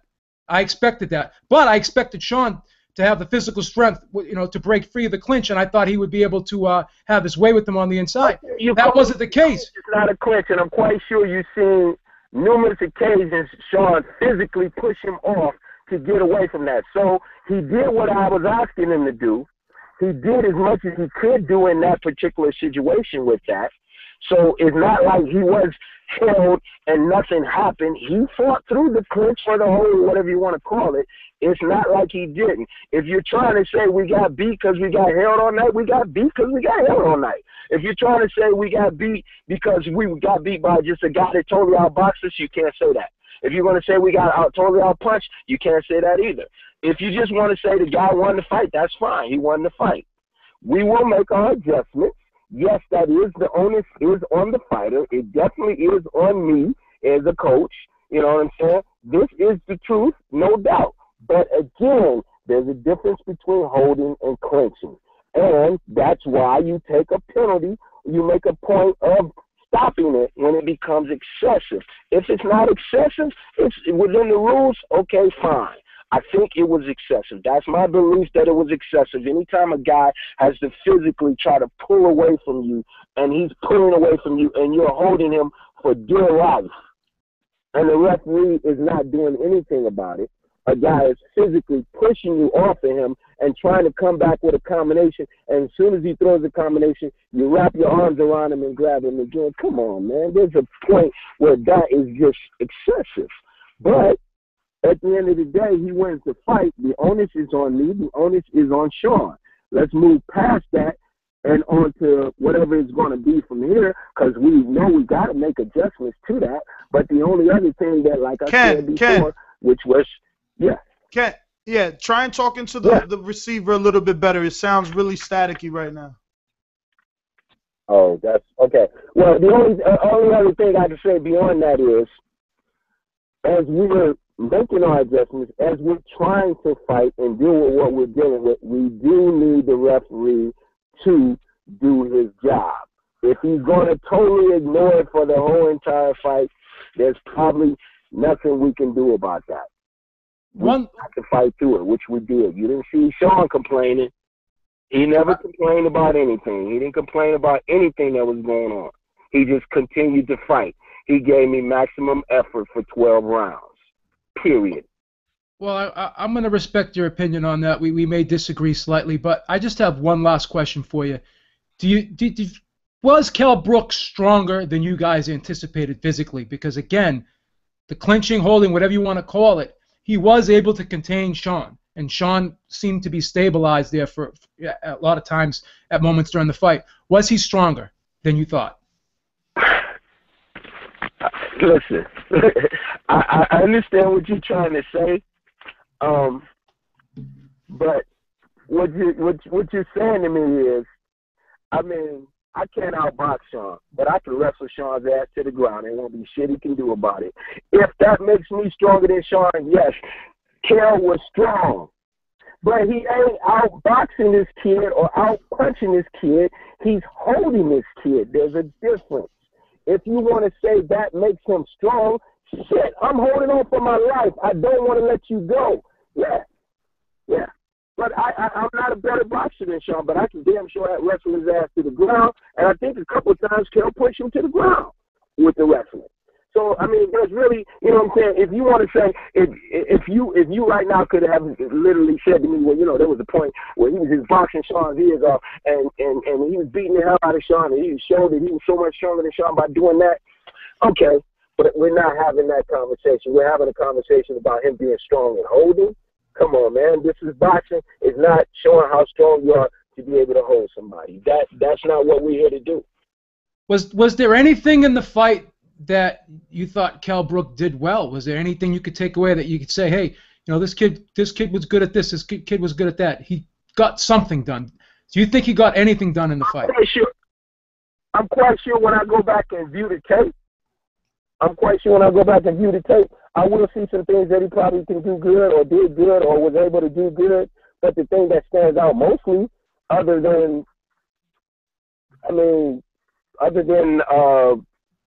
the holding part of it and being able to hold and contain Sean by holding him, what stands out? We got a jab here or there or a right hand here or there. It just really, on his behalf, is not an expose on boxing.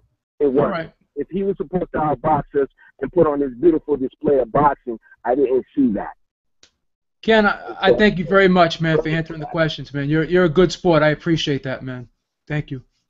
Okay, no. But what you're asking me to say is something that really he wasn't allowed to do. He wasn't. If he has the ability to, put combinations together, step around the guy, put another combination together, step away from the guy before the guy gets to him, he wasn't doing that. He was just, he was throwing one or two and then grabbing. And Sean got something off, he was grabbed. So, it was an ugly grab fest on his behalf. It is what it is. He got the decision. More power to him. Good luck. Keep it moving. All this means is Sean to be a two-time world champion. That's exactly what it means. Two-time world champion. All right. Thank you, Ken. So, Ken, what's going to happen? What's going to happen moving forward? We still have a bunch of months before we get to the new year. Are we going to see Porter back in the ring this year? Nah, he won't be back in the ring this year. There's absolutely no reason for him to come back that early. He's been rocking and rolling nonstop for 2 years, and hasn't taken any time off, which wasn't something that I envisioned him doing. But due to the fact that he has been putting that kind of work in, maintaining anything and everything I asked him to do, from his keeping his fight weight within 12 to 15 pounds year round of the fight weight, to just being disciplined and doing all the training that he does. It's time for him to relax a little bit, even though I know that he's already been back, doing some types of workouts. But I want him to exercise his mind right now. I'm challenging him to exercise his mind, so I want him to start taking some online classes and get some of that stuff going before, he gets back into the ring. So I could see him, back, in January, February, somewhere along there. Now, Ken, just address a little bit of these Monday morning quarterbacks right away. Just like when Adrian Broner lost to Maidana, everybody, the Mayweathers came out and saying that he needed to switch trainers, and everybody's always telling the fighter to switch trainers. Now, you brought Sean to a world title. You helped him defeat, 2 world-class fighters. He gets the loss, and now everybody's saying he needs to switch trainers. Hey, what's your question for me? Just a rebuttal to the public and the people that assume that one loss automatically has to be. Well, I think that Mayweather's conditioned to that, because every time his fighter loses, he gets fired. If that's a Chad Dawson, or if that's a Hatton, or if that's a De La, every time he loses, he gets fired. So he's conditioned to that. That's what he probably thinks he should do. I would tell you, because my son has told me 100 times, well before he ever became a world champion, before he was even a contender, hey, if you ain't training me, I ain't boxing. I understand what's going on in this game, and ain't nothing I would want to be a part of. He wouldn't want to be involved with it. So, he understands that there's a lot more things that go on well beyond what I teach him in the ring, and I deal with the business aspects of that all the time. He knows that the things that he's doing is very serious and very intricate, and he's walking on a tightrope, and he don't want to take that chance with nobody else. That's his choice. If he told me to do that, we would. But it's not like I don't allow other people to work with Sean. Other people do work with Sean. The Freddie Roaches of the world. Even when Emmanuel Stewart was alive, Emmanuel did some things with Sean. But Sean always, at some point in time in that gym, he walks away from them and comes over and say, "Hey, I need you to catch pads with me today." And I said, "Well, go ahead and let Freddie do it." "Oh, no, I want you to do it." Or he's working on the bag with somebody, and I said, "Well, go ahead and let him do it today." And he's, "No, I need you over there."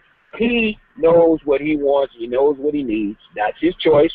To each his own with everything that anybody could come up with. Again, everybody has their own opinion. I don't think Mayweather's opinion, like I said, he's conditioned to be fired after every loss anyway, so his opinion really doesn't matter, other than his son, which I don't think he trained him all through the Olympics. I'm quite sure he didn't train him for the beginning of his pro career or all of it. Most of his, 90% of his pro career has been handled by Roger. It wasn't handled by him. And so, therefore, bam, there you go. The shots was fired, dude. You ain't doing nothing. You just got the same name as that kid. And when the fight is over with, Sean and I are father and son. We super close. We do things. The movies, he asked me to go laser tag with him. We boys, we get down like that. We happy with each other no matter what. When the boxing is over with, we have a unbelievable close relationship. We can't say the same thing a lot of fathers and sons in boxing, but this is who we are. So, like us, love us, don't love us, but when it's over with, the best job I ever had was being his father. He enjoys me being his father. He really needs me to be his coach. That's his choice. When I speak to him here tonight, I'll tell him that, you would like to get his opinion on that, and I'll make sure you guys get a chance to talk about it.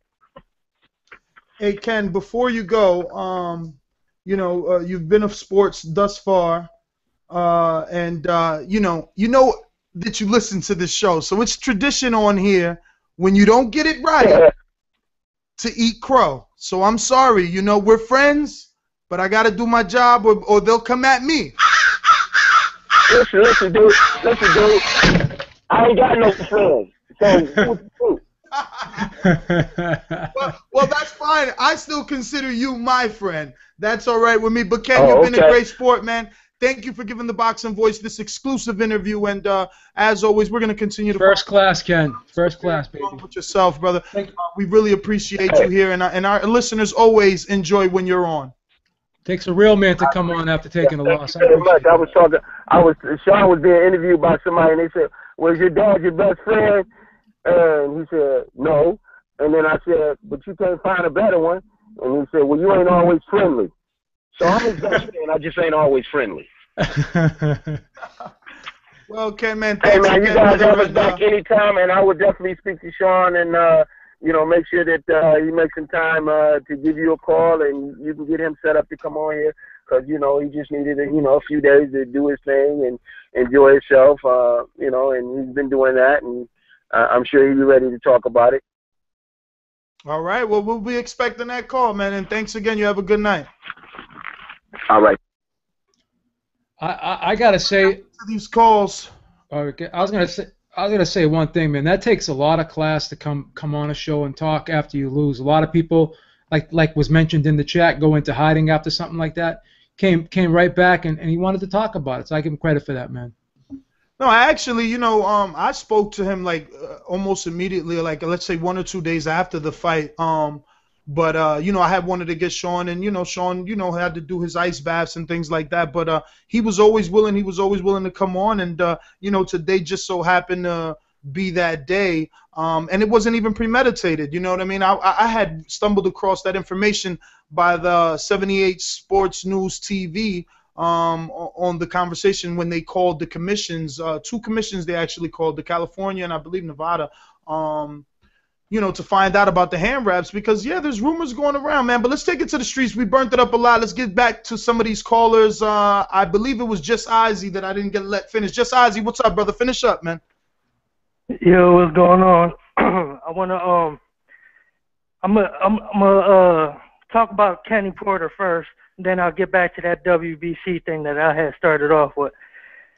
Oh, Ken Porter, yeah, I respect him. He did lead his son to a world championship, and I just don't understand. He's contradicting himself because in the fight, in the corner, he told him you're being held and it's your fault. He blamed it on his son, and just now on the show, he said, I told my son to make these adjustments, but he still wanted to go out there and bang with him. So you can't blame Kell Brook if you said it was your son's fault, and now you just came on the show and you said that you told your son to make the adjustments, and he didn't do it. He decided to keep going in. So it's their fault. It's not Kell's fault. He did what he had to do. You really can't blame him. Like, he told his son in the corner, you can go, he said he didn't watch the tape yet, but when he watched it, I believe it was like 6th or 8th round, something like that. He's like, yo, you're getting held, but it's your fault because you're not doing this, this, and that. He said it out of his own mouth. He blamed it on his own son. And he just said it just now on the phone that he told his son to make the adjustments, but Sean, he tried, and then he would just go back in because he truly believed he can beat him on the inside. So it's you know, it's a contradiction. You know, like he's saying one thing, but he's saying another. It just don't mix. It doesn't sound right. Like, I respect what he does. I love his relationship with his son. It's awesome. I wish I had a dad like that growing up, you know what I mean, that spent time with me. But he's contradicting himself, you know. He blamed it on his own son. This interview just proved it again. During in the corner of the fight, he said well, it's just funny. Ozzy, I hate to cut you off, but you might have just got your wish, brother. He's gonna rebuttal you because he's still listening. Live again with Ken Porter wants to take the call. Come on. Absolutely. Listen, man, again, like I said, y'all watching this on TV, and you don't understand everything that goes on in boxing, okay? And you can see things and you can hear things that might come out of my mouth, and you might think I'm contradicting myself or anything else. Dude, I might be saying something to Sean that I said something to him when he was 8 years old that I know will make him quick. So if I'm looking in my kid's face and saying, it's your fault you're being held, then that's going to force him to do what he needs to do, instead of what I'm asking him to do that he's not doing. But you guys don't understand it because you don't understand everything that goes on with boxing. Next year, 2015, will be 25 years nonstop for me working corners. 25 years nonstop, which had nothing to do when I was fighting in the juniors, when I was in the 80s and things like that. It had nothing to do with that, okay? But my point I'm making is there's a lot of things that go on in a fight.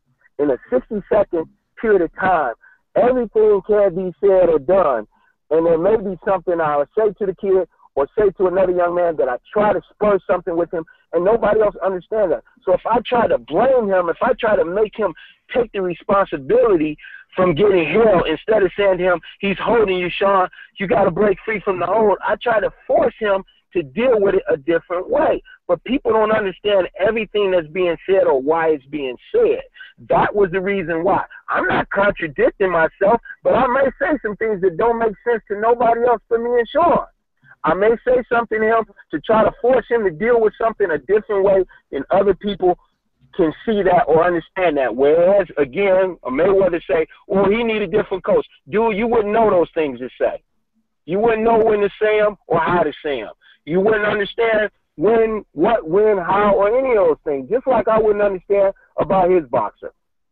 So it's not that I was contradicting myself. What it was, I was trying to force that kid to do something that I was asking him to do that he hadn't done, and I was trying to force it a different way. So there's a lot of things that go on in a boxing match in a little 60-second period of time. And all you guys are seeing is just the 60 seconds, but we've been working on these type of things since he's 4 years old. There's a lot of years, a lot of time, a lot of rounds, a lot of fights, a lot of traveling, so many more things than people can understand.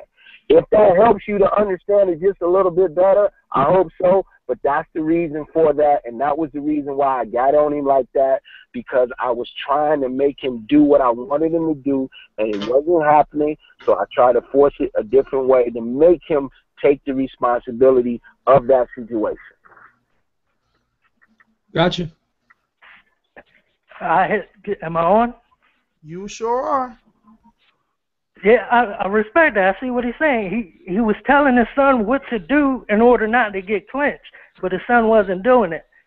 So it kind of lands on his son for it. Like his dad was telling him what to do, you know what I mean, to not get held, and his son wasn't doing it. So maybe he just need to pull the son to the side, tell him, yo, you need to listen to me in the corner. I know you may think this way, but I'm watching from the outside, and you got to listen. You know, I know sometimes it's tough in the ring. You know what I mean? It's like I boxed a couple times in the ring. I trained with Marshall Kaufman, but, you know what I mean, I wasn't no, you know, prospect or nothing, but I know a little bit. I watch it. I'm a true fan. I understand what it's like, you know, watching it from the corner of a ring. You don't get to see every angle, but he did tell his son to do certain adjustments that his son didn't do. And that's the thing. If his son didn't listen to him, he needs to pull his son to the side and tell him, look, you got to listen to me. I'm your coach as well as your father.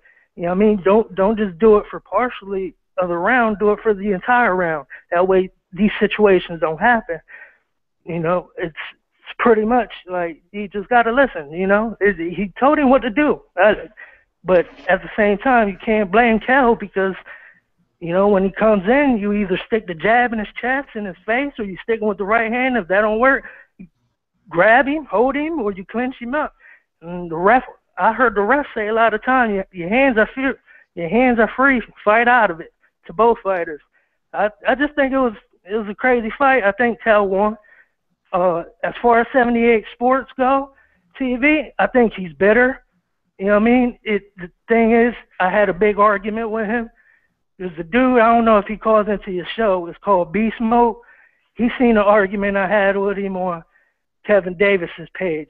Because I said, I believe Kell Brook is gonna win the fight. And it was a video about Victor Conte being with Sean Porter or whatever. But I was like, I told him to put his money where his mouth is, let's bet. And he was like, oh, I don't bet with people I don't know. I was like, I'll give you my PayPal email address or whatever you need. Let's bet. Let's put money on it. He was all for Porter, which is cool, you know what I mean? But he wasn't looking at it from a boxing standpoint, looking at it from a fan, as a fan. And he got mad because after the fight, I went back and told him, this is why you didn't bet me, right? And then he went ahead and deleted all my comments. The dude Beast Mode was there laughing. I think I heard you mention his name on the show before, so he might call in. If he's listening, call in and back me up, because he deleted all my comments because I made him look like an idiot. And just eyes.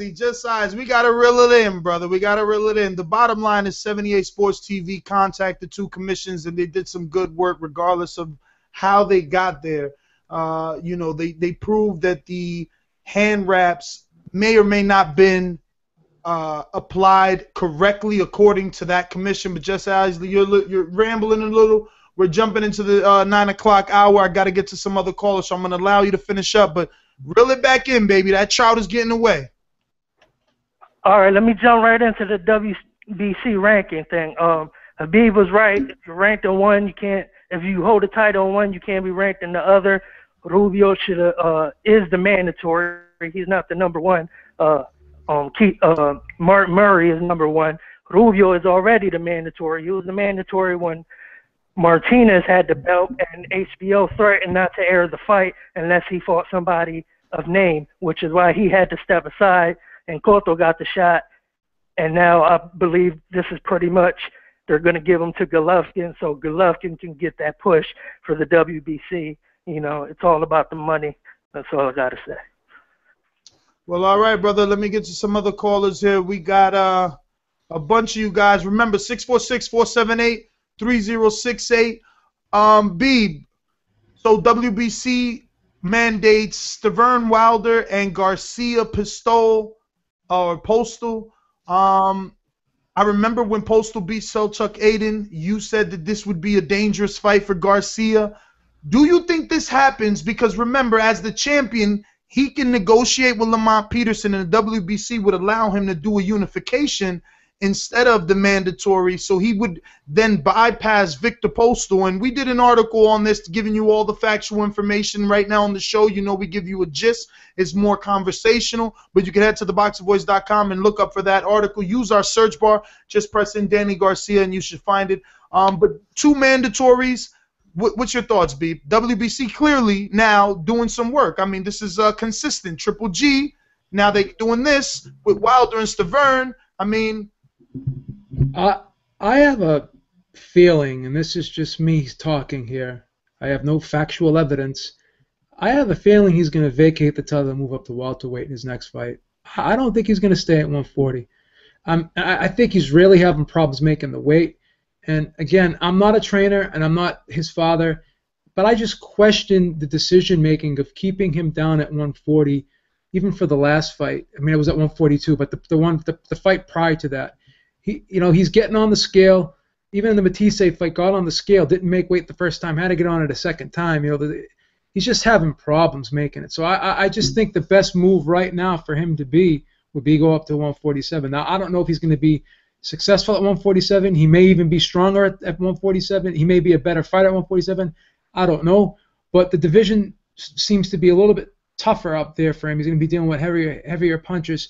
So I don't know what the future holds for him, but I have a feeling he's going to move up in weight, and I think he vacates the title. I don't think he fights Peterson or Postal. That's what I just see happening. But I could be wrong. And more official political boxing news. Kenny Bayless is going to be reffing Maidana Mayweather too. Correct. Now, I don't remember Kenny Bayless ever breaking up the action. He doesn't strike me as the Joe Cortez type of ref. He's clearly not. What's the other guy? The one that really lets you fight. That he did the Yuri Foreman fight. Steve Smoger. Yeah, Smoger. He didn't do this Yuri Foreman fight, but the point is, he really lets you fight. So where would you gauge Kenny Bayless in terms of letting fighters fight on the inside? Because clearly this is what Maidana wants to do. Kenny Bayless, as you mentioned, he's not an overly officious referee. That's correct. But there are times where, I see him jump right on fighters. Like, sometimes he'll be in a situation where a fighter may do something he doesn't like, and for the rest of the fight, he'll be on that fighter. I've seen him do it. I'm not saying he's biased, he's corrupt, or anything like that. We all have subconscious bias, and Kenny Bayless may have subconscious bias, and he's probably going to have subconscious bias. Any referee that's going to referee this fight is going to have subconscious bias because of what happened in the first fight. It's just human nature. So he may be more stringent than he normally would be because of the situation at hand. So to answer your question, you're right. He doesn't have a history of being really overly officious. You're correct. But again, given the situation, it may have an impact on how he referees this fight. It's totally plausible that could be the case. And that's what I suspect may happen, because no one wants to be that guy that's looked upon as an incompetent referee or an incompetent judge. Once a situation arises where a contemporary of yours is looked upon in that light, and then you're put in the same situation as your contemporary, you don't want to go down that same road. So he doesn't want to be looked upon the same way as Stevie Weeks was, and he doesn't want to get blackballed, right? Because I'm sure Stevie Weeks, I'm not saying he's going to get blackballed, but Mayweather has some stroke.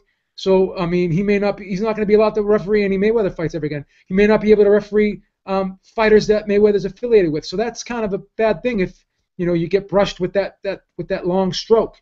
So that's something that Kenny Bayless may be thinking in the back of his mind. So I think there's going to be a subconscious bias towards Mayweather. I mean, again, I'm not trying to put that negative cloud over the fight, but that's just how I feel. I mean, I just think it's going to happen. I think it's human nature.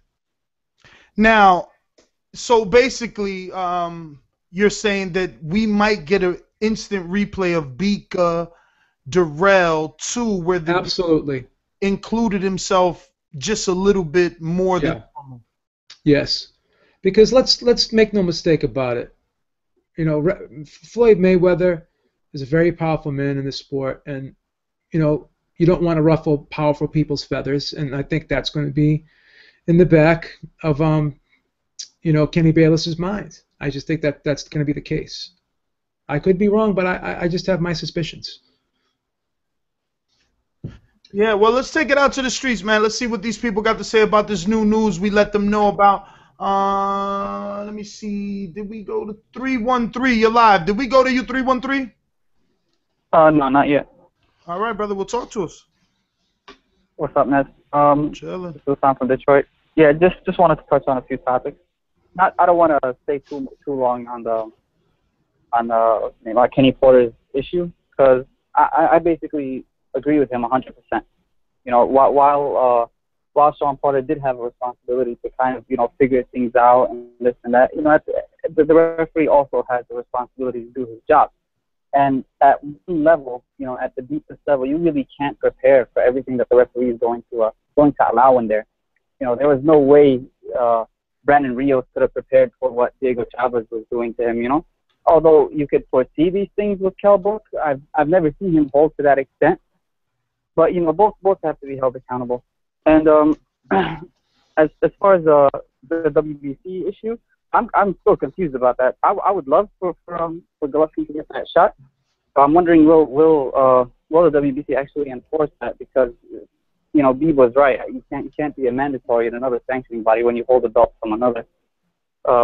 If they do break that rule, then I'm all for it, because because you're Golovkin's the president of his fan club. We know now. But everybody wants to see that fight, Nestor. Here's some information. I know the voice now, and I know the Twitter handle now. So now I know who he is. This guy has been. Yeah, but everybody wants to see it. That would be a fight fan's dream to see that fight, Golovkin versus Cotto. That would be a great fight. It would. I mean, you got your Boogie Down Shawns of the world and your Gil I don't even know how to pronounce his last name, but he writes for the site, and he feels that a Bradley fight is better. They're really trying to. Really? Wow. I'll be honest with you. I don't hate a Bradley fight. I think it's intriguing. I don't hate it, but I think a Golovkin fight is more intriguing. Go ahead, my friend. I actually like the Bradley fight better for Cotto. I don't think that Cotto really does anything for Golovkin at this point. He's too small, in my opinion. I would like that fight just so Golovkin could get that belt. It's very sad how Golovkin's history has played out. First with Universal keeping his professional career on the back burner while protecting Stern from him and Dick and all these people.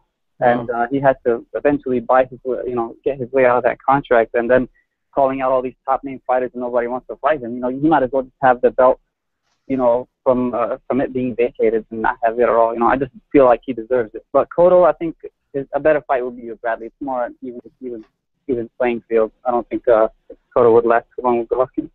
He is a fan, Ness. Detroit, let me get to some of the callers here. He really is a fan. Pack, and I don't want to hit anybody with the drive-by. Drive-by gets dangerous. Guys get upset. But if callers take too long, drop what it is. I was just saying, he really is a fan because he knows a lot about the behind the scenes with Golovkin. I didn't know all that stuff. Yeah. He's the president of the fan club. I'm not joking about that. 202, you're live. Yo, this World Rank. What's good? What's going on, World Rank? All right, so this is what I got with the WBC situation. So Rubio was a mandatory, and in his last fight, he run. I don't know how to quite make it up, but it's an interim belt. He won an interim belt. So what they're doing is they're giving Golovkin, like you guys said, which you guys are right. You can't be a champion and be ranked in another sanctioning body. So what they're doing is they're making that WBC interim belt. They're making it a unification. So Golovkin would not be ranked in the WBC. He would become the interim champion. So they're kind of, in sorts, it's a mandatory. I mean, it's I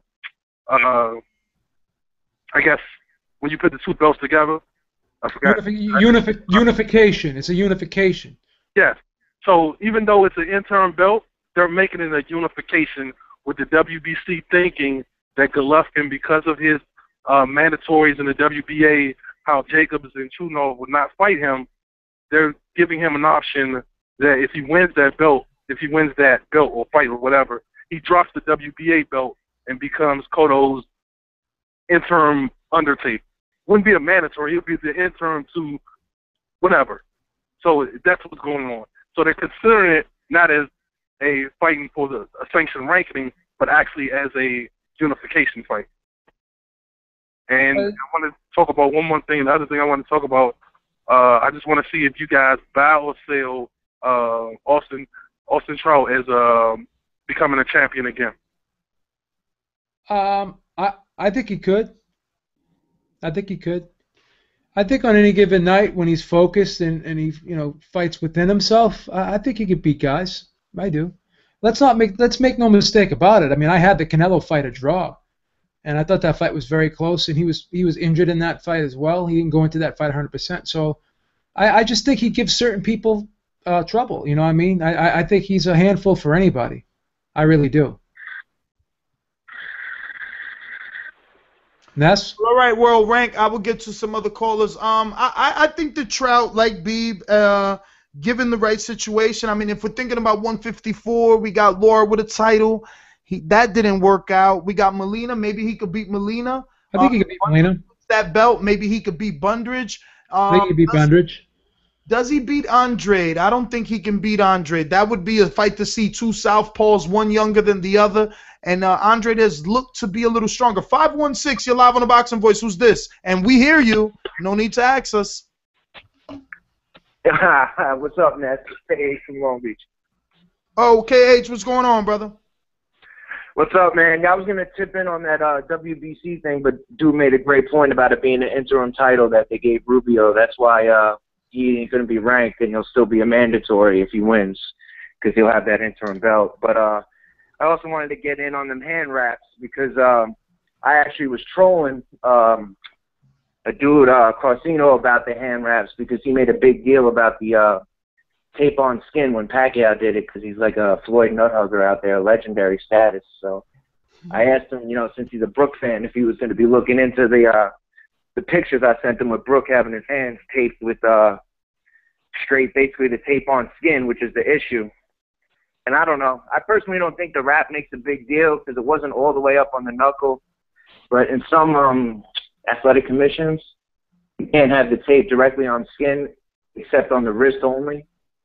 And I think that's the issue that they're making. But I don't know why they do that, because at the end of the day, the tape is like soluble. It gets wet, and it slides, and it becomes soft. It doesn't actually harden and become cast-like.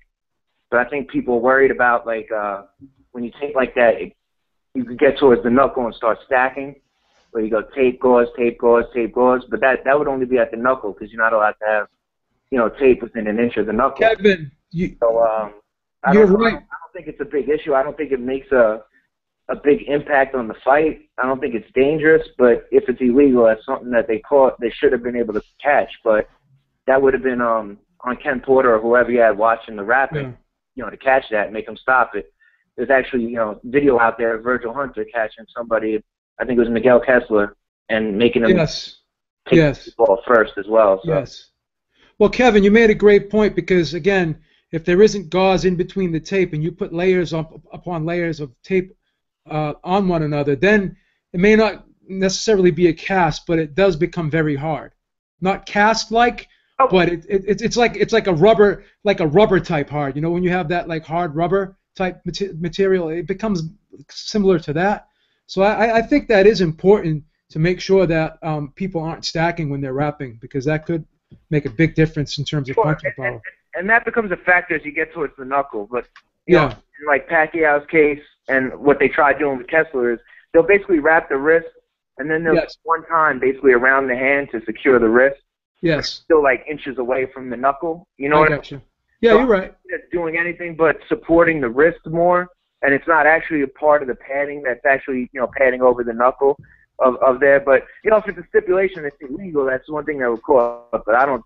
Let's face it, that's not the reason why Brook won the fight. You know what I mean? Well, has any investigation been done, or are they going to do an investigation based off of this information, or is it just accepted that Brook won and that's the end of it? What's going to happen? Well, I only know from like me, like basically tweeting, basically trolling the one dude. But it seems like this one guy who usually is involved in the same like tweets and YouTube channels that I am, picked up on it, and he actually called the commissions to try to find out, like, hey, if this is legal, if not, why is it not being challenged, and what they would do. So I wouldn't know that. Like I said, that guy from 78 Sports, if he 78. So 78 Fight News jumped on this, which is good.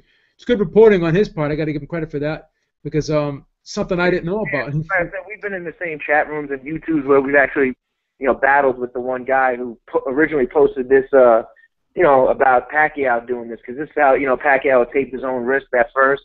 And then we made a point of saying that, in Dallas, you're allowed to actually put tape on skin as long as it's not an inch from the knuckle, and other commissions are different, you know what I mean? Yeah. So, I would like to see what comes of it and what comes out of it, but I don't know. At the end of the day, you're the trainer, like, or you have somebody watching the hand wraps. Like one of my best friends, a professional fighter. Like, if somebody's not watching his opponent get his hands wrapped and really checking and making sure that everything is legit, like, I'd be pissed. Like, that's my boy's life on the line out there. You know what I mean? You would think people would be more attentive just to everything, and there wouldn't be any discrepancy of what actually is legal and what's not. You know what I mean? That's true. That is true. Shout out to 78 Sports TV, man. Good reporting, brother. Well, Kevin H., if that's it, man, let me know so I can get to some other calls. We got these phone lines jammed. Yeah, I'm going to let y'all run, man. I was on hold forever, so I'm sure other people are, man. Do your thing. I mean, no, but you can finish up, brother. You can finish up. Nah, man, everything's been beat down. We'll get to it when it's more live. Well, all right, brother. Well, all right. Well, thanks for calling in, man. As always, we appreciate it. Angulo is moving up to middleweight. He'll be fighting at middleweight on this Mayweather pay-per-view undercard, more like Mayweather gives tune-up undercard. But, B, what do you think about Angulo moving up to 160 pounds? Great move. On these real middleweights, like the champion in the division, Miguel Cotto with the WBC. We got Gennady Golovkin at number 1 with the WBA. Sergio Martinez still holding his ranking of number 2. No title. Sam Solomon, IBF. Peter Quillen, WBO, is at number 4. Daniel Gill at number 5. Hassan Endam at number 6, but he's going to be fighting Curtis Stevens. Rubio's going to be fighting Golovkin at number 7. Murray basically not fighting anybody. Sergio Mora, somehow, we have him ranked at 160. I don't know. If anything, send all your hatred towards Robert Palmer and Joe Habib. David Lemieux at number 2. Me, I just post them. I just post the rankings. I don't do number 12. Felix Sturm at 13. 14 is Matthew Macklin. Daniel Jacobs at 15. Beeb, out of this top 15 that the Bank's Boxing Voice has sanctioned, who do you give Angulo his best shot against after this pay-per-view tune-up? Sam Solomon. If Sam Solomon's able to beat Jermaine Taylor.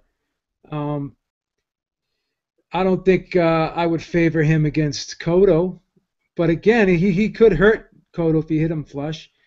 I don't know. I mean, could he beat a Quillen? I think that would be an interesting fight. I mean, I think Quillen has problems with guys who are strong and physical and guys who can fight on the inside. I think he has a shot against a Quillen, a shot against a Danny Jacobs. I think some of those guys he has a shot against. Would I pick him against the elite at middleweight? Probably not. But again, I think he's going to be better, physically stronger, and I think he's going to be a different fighter at middleweight. But because of his deficiencies in skill, and he's maybe not the quickest guy in the world, I think certain guys would be able to box his ears off. But I think he could beat some of the lower, maybe not the elite champions, some of the guys who are a notch below the elite. I think he could beat some of those guys. I'd give him a shot against Quillen. I would lay money on him if he was an underdog. I'm going to say this show is going to go down in history as the only show to ever have a trainer live rebuttal with callers, because Ken texted me and said he wants to rebuttal to someone else. I don't even remember who said something else, but Ken Porter's back live. Ken, you're live. You're live, brother. Yeah, man. Yeah.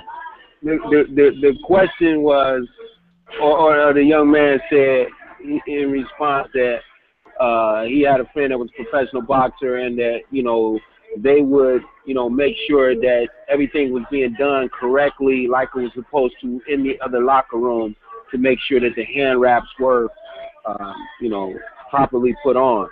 All of that was done. My guys did what they were supposed to do. And as I said, if you go back whenever you guys get a chance to listen to your show, I said they made him take the hand wraps off once, and they made him take the tape off once. And I also said our inspector said that he would look into, which was not on our part solicited, he would look into finding them. He told us at that point he could find them for having those two discrepancies. So there were situations that were being dealt with at that particular time. So this is not like, we're just making up something after the fact. This was an inspector who was saying at the time that the wraps were made to be taken off and that the tape was made to be taken off again, that he could find them and he would look into what was going to happen after that. So these are things that were being taken care of. My guys went through all the proper channels, making sure that they did what they were supposed to do, and they reported it to the inspector. And then some more information came out afterwards. So Ken, when Cal Brook entered that ring, there was nothing wrong with his wraps. Then he went into the ring legally wrapped. I don't know if it. I don't know if it was or it wasn't. You know what I mean? But what they saw after the fact, when they took his gauze off, was they found tape on his hands. So Ken, is there grounds for an investigation here? Or is there grounds for a protest based off of the information that we have? Can you repeat the question, please? I said, is there grounds for an investigation? In the back, please. Is there grounds for an investigation, and are you planning on doing any protest based off the information that you have? Beeb, he's muted. Oh, I'm sorry. I'm going to double check because his radio is damaging the audio quality. Ken, can you please turn off the radio? I'm unmuting you now. Go for it. I was in a restaurant and they had music in my question was, Ken, based off the information, has there been an investigation and will there be a protest? No, there hasn't been an investigation that I know of. There won't be a protest on my end unless someone that is close to me decides that they want to take this any further. What you got to understand, which most people don't understand, man, this is boxing. There's a reason why there's no national governing body. There's a reason why there's no union. There's a reason why there's no collective bargaining agreements and things of that nature. They're going to do whatever they want to do, and they're going to continue to do that. So if this is just another one of those things that just gets swept under the rug, listen, dude, I just slip the punches and come back. That's it. That's all. Yeah. But if people see things like this and they say something about it, possibly maybe it will maybe deter somebody in the future from having situations like this that they have to deal with. But we know it's boxing and things like this are going to continue. Gotcha. All right. Ken, we're going to get to some other callers here, man. And again, thank you. Go right ahead. All right. I don't know. Well, Ken is there, man. You guys want to spew hatred towards his way? He's there. You can't not like the guy. I mean, he's a good stand-up guy. Whether you agree or you disagree with him, you have to respect him, and you have to respect the fact that he loves his son. And I'm going to reiterate what the other gentleman just Ozzy said. I wish I had a father like that. I'm just being honest with you. If I had a father like that, I don't know. I could have. Good things could have happened. Not that good things didn't happen, but I could probably be even better man than I am right now.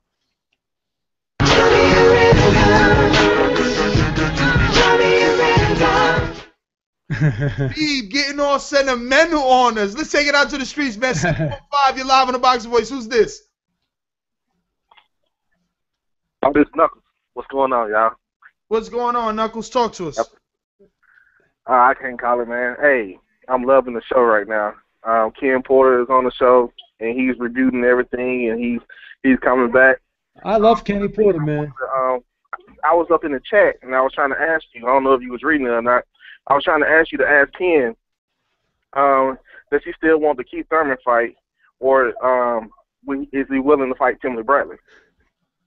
Well, we're going to go ahead and ask him that call. I'm going to place you on hold and let him answer, and we'll see what he says. Y'all getting it next, boy. Where's my boy Ken at? Ken, man, you got another one. You might as well be a co-host. Ken?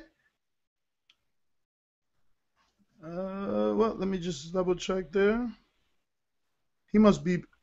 Oh no, that is not Ken. Oops, wrong 330 there. So there's a lot of Ohio people here. All right, so here we go. Ken, you got another call, man. Yes, sir. You got another call. Yes, sir. Absolutely, man. I'm enjoying the show. I told you that before. I enjoy the show. If I wasn't, training anybody or didn't have anybody to talk about it, I still listen to the show because I enjoy it. But beyond that, Keith Thurman, Tim Bradley, those are exciting fights. I want to put my kid in that fight. I want to represent that fight. We look forward to having all those fights, man. We want to be great. I was talking to an unnamed person today, but he in control of everything y'all watching on TV, and he said Sugar Ray Leonard lost his first fight at 24.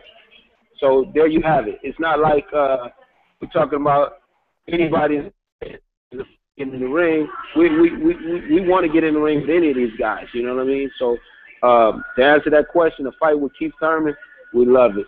Answer that question, a fight with Tim Bradley, we love it. I think the fans will love it. Let's make it happen. Obviously, right now, those guys are, we just finished, so those guys are trying to decide which direction they're going in next. But I'm looking forward to those phone calls. Well, all right. You got a team there that never backs away from the big fight, the tough fight, the one that we all want. Let's get to some other callers here. Let me see. Who was that? Was that 513? 513, was that you? Straight K, yeah, in the house. But was that you that addressed your question to Ken Porter, or was that 615? Must have been 615. I ain't had no question. All right, I'll get right back to you, brother. 615, man, he answered your question, brother. Yes, sir, he did. That's why I like this show.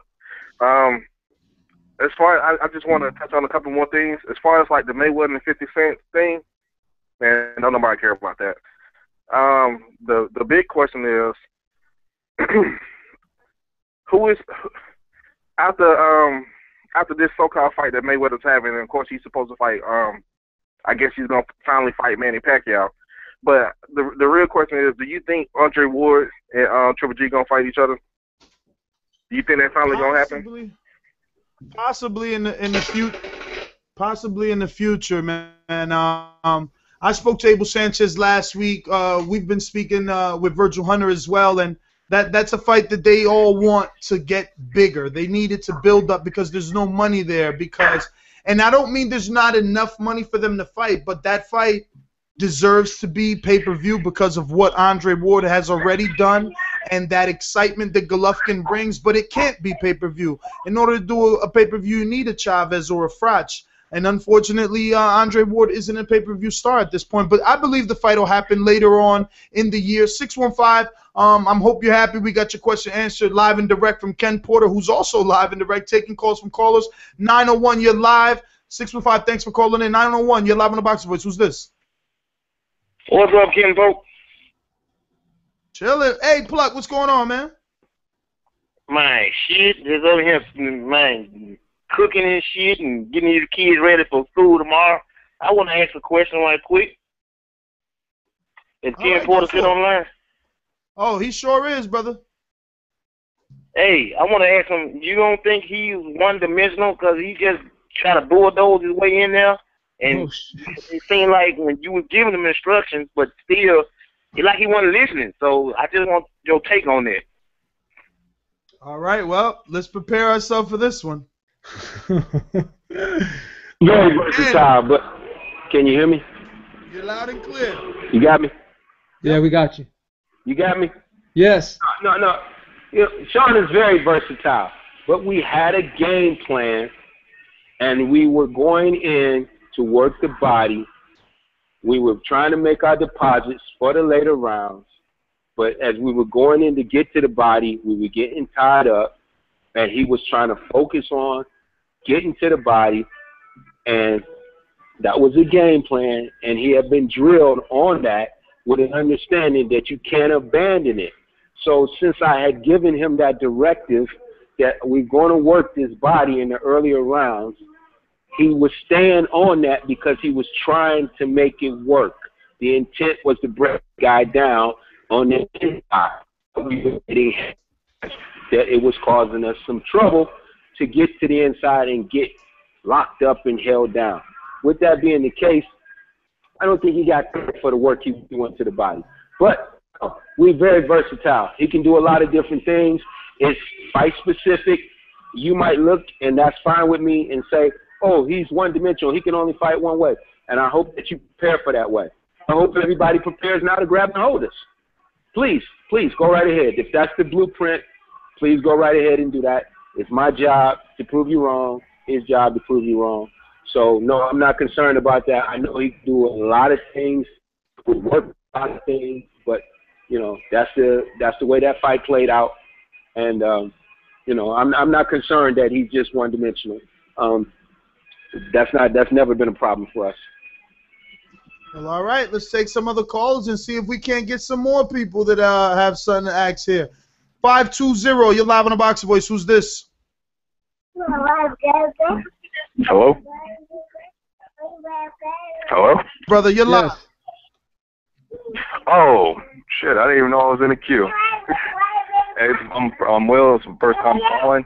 I just want to say, sorry, I got my son in the background. Hold on, brother. Hold on. I'll say you guys are doing a great job, and you can just put me back in the queue. I didn't know I was on. Well, all right, man. I see that you're there babysitting the kids, but you're giving us, you know, your 3 hours of listening time. So we got a little something for all first-time callers, man. We want to thank you for calling in. Ladies and gentlemen, making his professional debut. And every caller that calls in is going to be making their pro debut here on the Boxing Voice, because we are the voice of the people, where your voice can be heard. And today is a testament to that. Ken Porter live with us, answering your calls, not running, letting you know what's on his mind, and giving you answers to what you want to know. 716, you're live on the Boxing Voice. Who's this? Yo, what's good, man? It's your boy Supreme General. Hello? What's up, man? We hear you loud and clear, brother. Oh, shit, my bad. Okay, yeah. I got to, my question is basically, is kind of like what the last caller just touched on. I was just curious to ask Kenny Porter, man, like, honestly, like, Kell Brook was doing a lot of holding. Yes, he was, but why couldn't he get around that? Why couldn't he get around it? What about them jabs and that right hand? He was landing on them all day. Like, I mean, I'm not saying that Sean Porter isn't a good versatile fighter and he couldn't get around that, because I do believe that he is. I'm just saying, Kell didn't seem to be doing something that was very complicated. He just seemed to be catching him. Like, as soon as Sean tried to come in, he catch him with a jab, hit him with the straight right, and then tie him up once he got inside. And to me, I mean, I could see that as seeming excessive, but it just didn't seem excessive to me at all. It just seemed like part of the game plan. If the ref don't let it slide after 3-4 rounds, like, when do you get to the point where, like, yo, if you get close, you're gonna get held. We're gonna have to go another way with this. Like, that's all I'm saying. I mean, I'm not an expert on it. I'm curious to know. Well, all right, Supreme. Beeb, I'll let you be the judge. Is that too similar to the last question Ken received, or should we ask him to answer it? No, I think it's different, because basically what this caller said was Brook was doing something that was repetitious. Why not pick up on the repetition after 4 rounds? Because Brook didn't really change what he was doing. So the caller, I think, was trying to suggest that they should have been able to pick up on that if he was doing the same thing. So I think it's different. But now I think he's earned his shot. I guess Khan thinks that Brook has earned his shot. Hey, Ken, talk to us, man. And, you know, again, and I think B, even though he said this is a different question, it's a different way, but you already said it yourself earlier, B. You said, isn't the onus on the fighter to make the adjustment to that? Yeah. Yes. The onus is on the fighter to make the adjustment to that. Yes. He was being asked to make the adjustments to that. The difficulty that he probably was encountering was the fact that the guy grabbed and held so strong and so tight and would not release at all that it was disrupting everything he was trying to do. Now, let's take that a step further. If you in another country and you're fighting for your life and you know this guy could punch and you're afraid you might get knocked out and you're holding on for dear life, you think you get a little stronger that night? I think he got a little bit stronger that night. And so he was able to hold us and grab us, and it was excessive. If you don't think it was excessive, that's okay. Everybody has their own opinion about that part of it.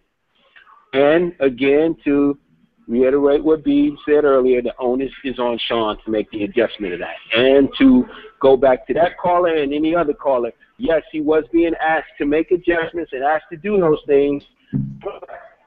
He wasn't, at least not to the point where we could get away from the guy to be able to work the way I wanted him to work.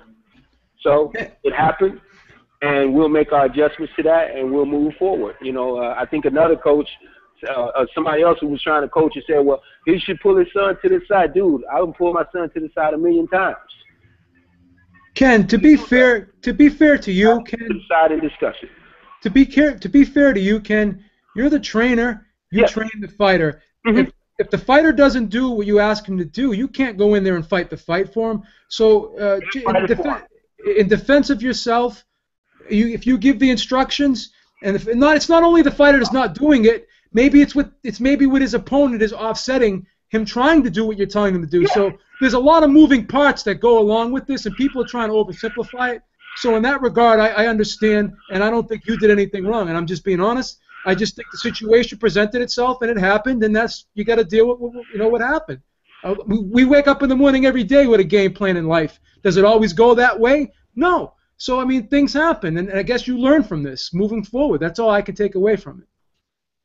All right, 646-478-3068. We got Ken Porter answering all your questions, and we're talking boxing. We got the WBC mandating Garcia versus Postal going to purse bid September 12th. We also got Wilder Stavern going to purse bid. Is Jay-Z going to bid on these as well? Is he going to swoop in 1.9 these as well? Is he going to help with boxing? Listen, I've been doing my research. He doesn't get along with Heyman, people. They've already sued him. His wife has in the past, along with her father. So look it up yourself.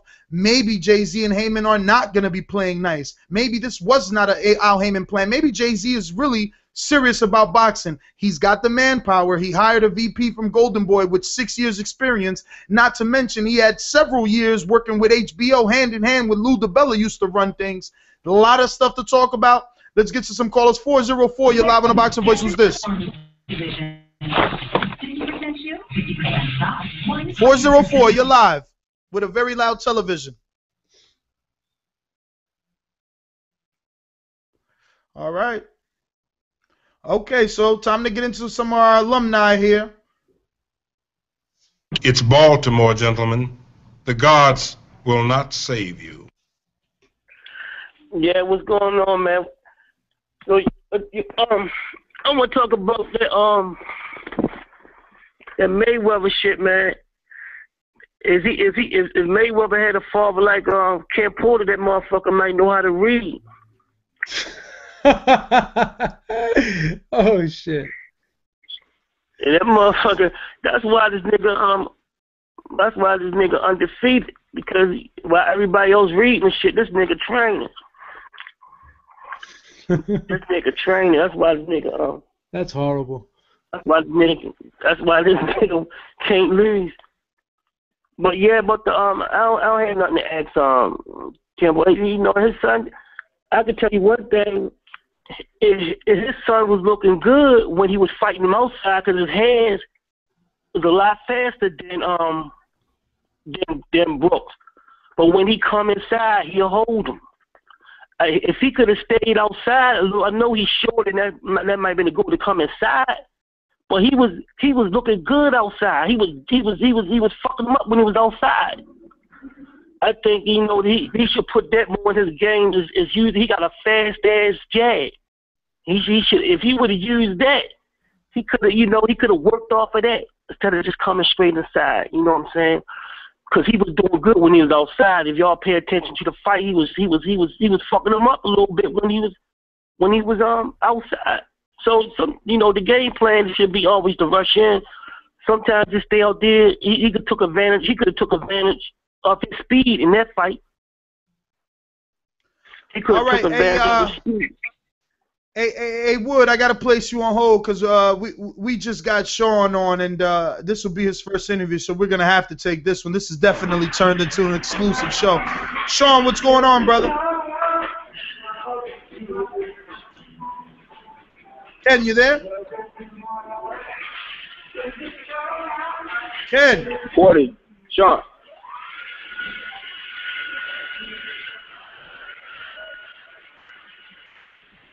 Nestor. Yeah, I hear you loud and clear. Nestor. Yes, I hear you loud and clear, Ken. Is Sean on? No, I thought you had him. No. He's calling in on that number that I just sent you. Okay, let me double check that. Okay, 216. Yeah, look for that number. 216-577. I don't think he called in yet. Let me just double check here. If he hasn't, he will be because he just sent me the message and said yes. I asked him would he do the show. He said yes.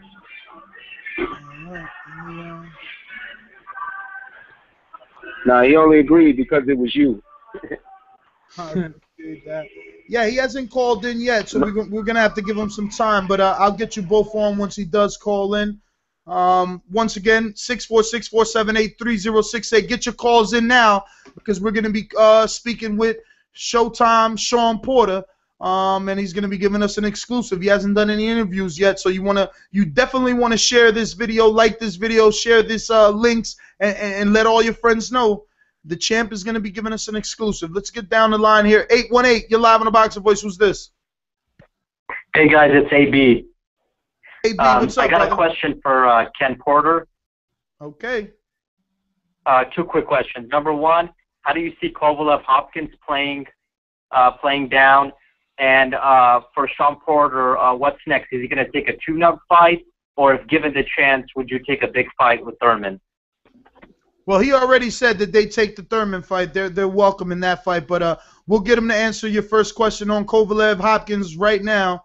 I'm going to bring him on. Ken, Kovalev-Hopkins, they want your expertise. Sir. I think Kovalev is really, really hot right now. He's got everything to his advantage right now. But Bernard is such a crafty veteran that I know Bernard is going to go back and really work on all of his tricks to the trade and sharpen up all of his tools. I see Bernard coming out on top of that one with a decision. I actually have another fighter that I work with by the name of Ismail Salah, who's in camp with some of those guys right now working on the Kovalev side. And he really seems to think, and he fought, the guy. So he really seems to think that Bernard is going to come out on top of that as well. So I'm looking at Bernard with a decision. All right, yeah, man. I try not to bet against the old man. He never loses, that guy. You got to be a Dawson type of fighter to beat him, a pure boxer. Let's see here. 831. You're live on a Boxing Voice. Who's this? Yo, what's up? What's up, brother? Who's Hello. this? This is dude, man. What's up? How's it going, man? What's going on, El Dude? Can you guys hear me? Loud and clear, what's brother. up, man? I know I got through finally. I know you guys are always busy, man. Big fan of the show. I'm glad you guys have the Ken Porter and Sean Porter in there, man, because you know what? I've been getting a lot of views, but I stand by what I say, and I'm a big fan of boxing. And I had this fight in favor for Porter, homie, because you know what? In reality, this is a school between the brawlers versus the boxers, you know what I mean? But when the boxers over-clinch, it ruins a fight, in my opinion. And in my opinion, I judge the fight live when I see it. And I put it down on paper round by round. You know, I don't look at the whole fight and then go score it. Nah. I go round by round. And I had it 118 to 110. And you could go back I'm a nobody, but I'm a big fan. I'm a diehard boxing fan, and I write about it. And you can go back and check my writing, and it says right there what I said. And it's 118, 110 for Porter because it's a school of problem, man. He went in there, he countered. Is Mr. Sean there? Yeah, well, Ken is on the line. Well, actually, Sean is on the line. So, dude, let me get to Sean, and I'll come right back to you. Don't hang up. Let me finish up. 10 seconds. I'm done. I had it for Porter. He went in there, he countered 3 to 4 shots at every shot that Brook threw. No matter how it landed, it landed. That punch landed. He countered 3 to 4 punches every shot, and he landed it. All right? And by points, and in boxing, Porter won the fight. All right, brothers. Have a good one. Thank you. El dude. Yo. Email me at theboxingvoice@yahoo.com. Don't forget to email me, okay? THC. Boxingvoice.com. I mean, boxingvoice. Boxingvoice@yahoo.com. Wait. I'm from Cali. Was that THC?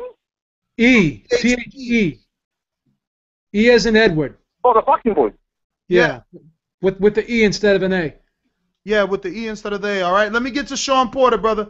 Don't forget to email me. 216, Sean Porter, talk to us.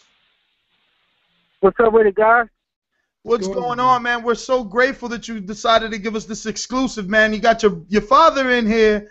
He's like a knight in shining armor. He's taking all comers on. Anybody who has something bad to say or anybody who just has a question in general, he's been answering. But people want to hear from you, man. Just give us your take on that night in general, overall. Well, first off, I got to say, I appreciate my dad. He, like you said, man, he's a knight in armor. And he works for me, he fights for me day in and day out, man. I'm blessed to have him in my life. And, this was a hard-fought battle that we went through last weekend. And, from my end on it, actually taking a look at the fight night before last, again, I scored the fight. I had myself winning the match. I try to be as unbiased as possible. And like I always say, I'm my own worst critic. So whenever I'm seeing myself being wrong or ugly, obviously, me being the person that I am, I'm gonna automatically, say that was wrong, and give that round away anyway. So even with that mindset, I still have myself winning the match. It's neither here nor there. The judges saw it the other way, and taking a look at the match and trying to look at it from their views, what they didn't like, what they did like. I tried to do that as well, and I would say at this point, man, it's just a number on my record. It's just a number on my record. I'm 24-1 now. That's all I can say about it. Yeah.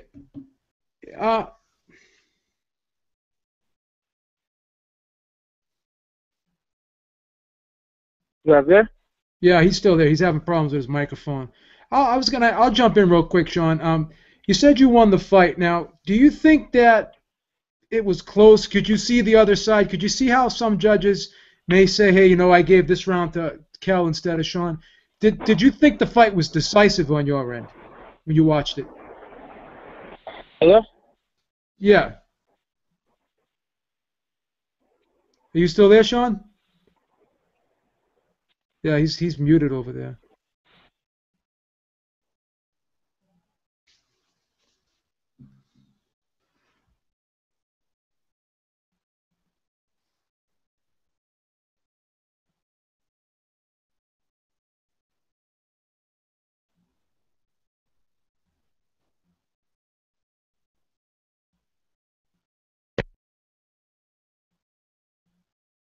I can't hear you.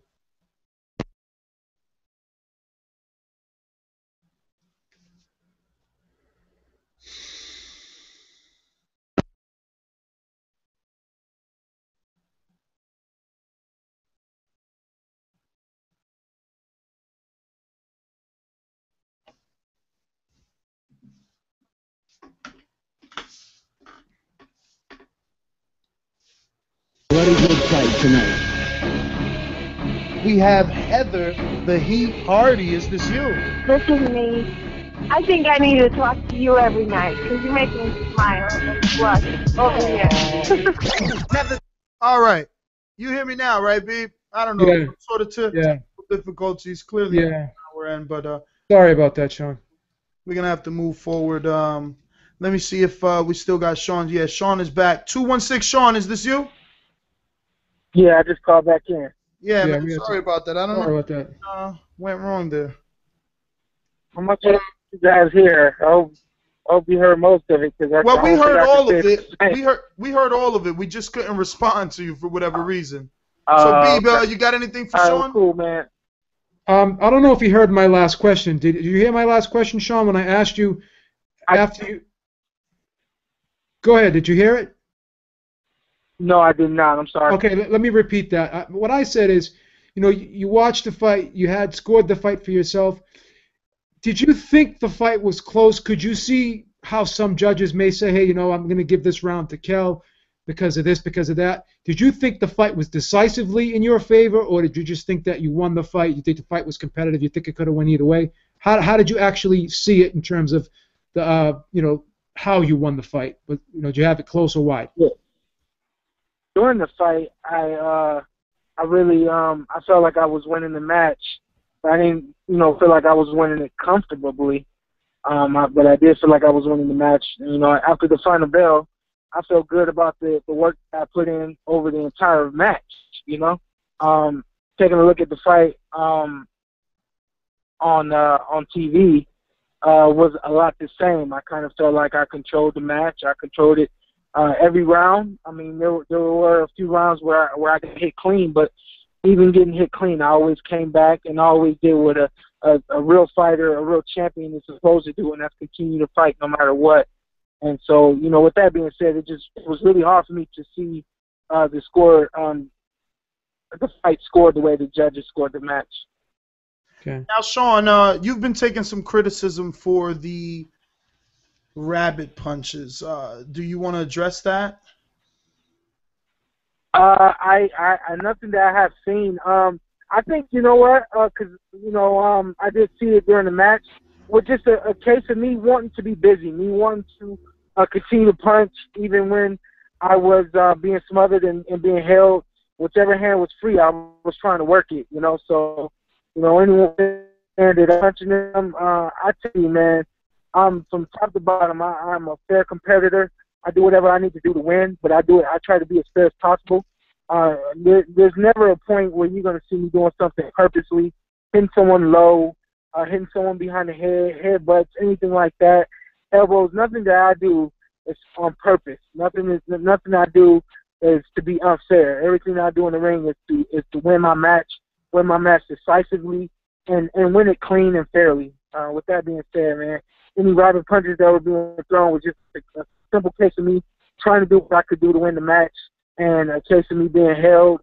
And when I had a hand free, I found somewhere to throw the punch, and in the moment, some of those punches may have gone to the side of the head, some of them may have gone to the back, but I didn't do it. Anything I was doing in that ring wasn't purposely to be unfair. Now, Sean, I got to ask you the same question I asked your father. Was he stronger than you anticipated? Because when he clinched you, it seemed like he was able to hold you, and you had a hard time breaking free. Was he physically stronger than you thought? I would say, if anything, yeah, he was able to just handle what I was bringing a lot better than I anticipated. I expected to come in there and really dig the body and work the way I was able to work, even more than I was able to work. But he did hold up to it a little bit more than I thought he would be able to. Gotcha. So, Sean, I mean, moving forward, your father's saying that you're probably not going to fight for the rest of this year. Is that something you're looking forward to? If it were up to you, would you want to squeeze Is it one something in? I'm looking forward to? Not at all. I'm healthy. I did get a little cut. The stitches will be coming out as soon as possible, and I'll be ready to go as soon as possible, man. Unfortunately, I did get the cut, so I don't know how long that's going to set me back. But aside from that, like I told my advisor this morning, I'm loving every bit of what I do, and my favorite part is performing, getting in the ring, and actually competing. So with that being said, I'm ready to go as soon as I'm able to fight, I want to fight. Now, there wasn't any rematch clause, but he does have a date of December 6th. Is that something you'd entertain, or are you looking to, I don't know, maybe put in a call to Al Heyman and have him place a call to Eddie Hearn and see, can't you go back over there and try to do what he did and go to his country and take your belt back? Well, you know what? Me being the fighter that I am, I'm gonna say, I'm not gonna cuss on air, but I will say, heck yeah, I'll take that fight. But that's me being a fighter. I think anyone that knows boxing knows that the boxers, we don't really handle the business the way we should. I don't know how smart it is of me to come right back in the ring December 6th if I'm going to be completely healed and ready for that fight. But, you know, my dad, he handles the business pretty well and put me day in and day out. So he knows how I feel about boxing. He knows that I love to compete, and he knows that I want to get back as soon as possible. So a decision like that, I do leave up to my dad because, you know, I'll let my heart over, make the decisions over my, you know, best judgment of my mind. And on the other hand, my dad can make a better business decision than I would, you know, him not being a fighter, not, you know, having that drive to, I got to get back in the ring. That's all I'm thinking about. So he's thinking about longevity. He's thinking about what's best for me in the long term. And so I know that, you know, we will go as soon as possible, but he's going to be the one to make that decision. Now, Sean, hindsight's 20/20, obviously, and everyone wants to be Monday morning quarterback. But looking back now, if you fight him again, do you stay on the outside or do you go back inside? You change the game plan up. Obviously, you're going to make adjustments, but do you make major changes to the game plan? Do you not go close to him because you know he's going to try and hold you? Yeah, you know what? I personally make better decisions. Like you said, hindsight, I saw some things that I could have done that I didn't do. But with that being said, I don't think, you know, if there is a possibility of us rematching soon, anything I want to say over the air. I got you. Makes sense. Now, Sean, I don't know how close you've been following the media, but there's been some interesting revelations going on about Mayweather and his inability to, I guess, his pronunciation and flow when reading. Have you heard any of this audio that's been floating out there, and what's your take? And the only reason that I ask is not to stir up anything, but only because you yourself have been a fighter since you were 4 years old. You've been an athlete. Your dad has had you in some sort of sport. So you grew up training. You grew up that boxing and football and all these things were first. I'm not saying they were first in education, but I can see how a kid like Sean Porter might have missed a few classes or got some homeschooling because he was proving to be such a good athlete. So I ask, did you get that homeschooling? Is it a problem for you to read? Is this a common thing in boxing, or were you just as baffled as the rest of the world? You know what, when I heard it, I kind of, you know, I give everyone the benefit of the doubt. I say, hey, man, maybe they remixed it and made it sound worse than it really is. From my side of it, my parents, they pushed the education just as much as the after-school activities in the sports. So I was an AB student in school. I was an ABC student in school. And when I did travel for boxing, mostly I took my homework with me. I took my class and my studies with me. So for me, it's different. And I do know that I grew up a little bit different than most boxers. Most boxers are typically street kids or kids that grew up without a dad or a good, strong family. You know, I had all that. And so for me, I can tell you, I can read. I love to write. And those drops that he was doing on the air, I couldn't believe he couldn't do the drops because that's something that I've literally been doing. It seems like my whole life I've been doing stuff like that. So for me, it was really hard for me to listen to. And I was listening to it with some friends, and I kept telling them to turn it off because I couldn't believe what I was hearing. So, you know, I hope that, you know, parents are pushing the education just as much as the activities and in the sports, and that's something that I hope to be able to inspire kids to do as well as sports, while they're growing up and all that kind of stuff. That way they don't end up on radio, on air, not being able to do, something as simple as read a drop. A drop is, for me, it's just fun, and I love to do it. I'm asking to do a drop, whereas Floyd was struggling to read it. I was very surprised, but anyone out there, man, push the education just as much as the physical activity, because it's just as important. Now, Sean, the issue that I'm having with this is his rebuttal. His line of defense was to put out via his Instagram two, huge checks that guys like me and my co-host would probably never have in our hand. Well, we don't even have to use the probably word. We will never have a $42 million check or a $32 million check. But that was his line of defense. Is that telling the young youth right now that, hey, you don't have to learn how to read as long as you have a talent that can make you millions? You know what? There's two things going on right there. He's near the end of his career, and he has the money to be able to do something like that. So, on one hand, it's kind of witty to, put out a picture like that. But on the other hand, you have so many people seeing something like that, and they're saying exactly what you're saying. Is it if I can make that money, does it matter to have education? Yes, it does. Because at the end of the day, you need to be able to read and write. You can't sign a check that you can't, put your name on or read the note or read what's on that check. So, on one hand, I did think, okay, that's kind of witty, but on the other hand, I was like, all right, well, you just, kind of covering up for yourself, which at the end of the day is not right. So, I do hope his education is a lot more further along than what is led to believe. And I do hope that, kids out there that see something like that, they know better than to, take that as, hey, I'm getting money. I don't need to learn how to read and write, because you do. I got one last one for you, Sean, because during the weigh-in before this fight with Brooke, you got on the scale, and I believe you had to strip down naked, and they put a towel in front of you. Was weight an issue in camp? No, weight hasn't been an issue for us. I'll be honest, man. It's just a simple case to me. I don't wear drawers all the time, so I showed up to the weigh-in without drawers. we had some towels, and that's the way we did it. I got you.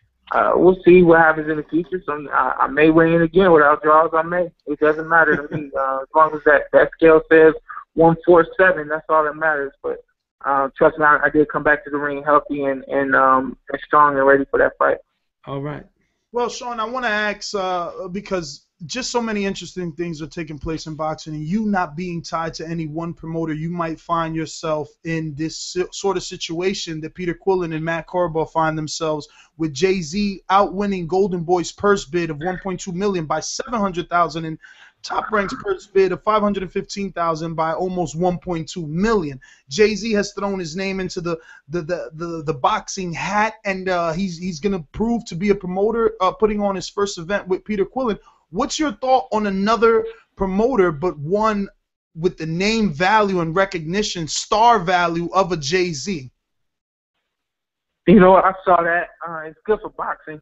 Bottom line, at the end of the day, we got another big money man, big money and big name behind boxing at this point, and I think the only thing it's going to do is shed more light on our sport and what we're trying to do, and put more seats, more fans in the seats. So I was excited to see that, and as far as in my bid and Golden Boy, I was like, okay, man, he's really trying to do something for the sport. So it's very good. I'm excited to see Peter Quillen as well. Well, Sean, we don't want to keep you much longer, but we thank you. You've put on some exciting fights. You didn't get away with the win in this one, but you've shown the heart of a lion here, and you're willing to come back. Your father's also willing to match you still with Keith Thurman. So we're expecting great things from you, man. And then once again, the Boxing Voice thanks you for all your time. Man, thank you guys so much. And like I said, man, I'm the same Sean Porter. This fight didn't take any years off of my career. Didn't take any disappointment, any courage out of my heart. I'm still the same Showtime Sean Porter, and I'll be back real soon. And again, I mean, like my dad said, we're not ducking anybody. We want to have big fights and make big money. That's it. All right. Well, thanks again, Sean. 212, you're live on the Boxing Voice. Who's this? Yo, what up? What up? This is Danny from Harlem. Harlem, what's going on, Danny? Nah, I just want to let Ken Porter know that the reason why Sean lost was because of the Mitsubishi sponsor. That's the main reason. There is a Mitsubishi sponsor curse going around. Everybody thinks that whoever wears those shirts loses. Yeah, man, that was the reason, man. Damn. That's all I wanted to say, man. Well, all right, brother. Let me get to some other callers here. I think we got 313. You're live. Who's this? 313. Cat got his tongue. Well, let's bring Robbie back and move on with some of these points over here. We got we definitely have to talk about these upcoming fights, man.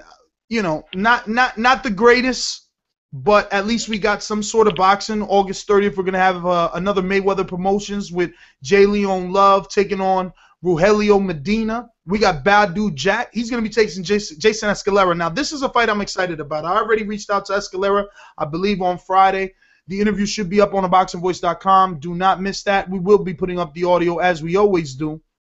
But remember, Jason Escalera just beat 2 undefeated fighters after beating Edwin Rodriguez. He took the last one on short notice, only 3 weeks, and he came away with a big knockout win in that one. Now, granted, the guy only had fought in Mexico in the time, but Badu Jack was knocked out fairly ugly the last time around. Jason Escalera has a big punch. You've seen Edwin Rodriguez fight him from the outside because he knew he had a big punch.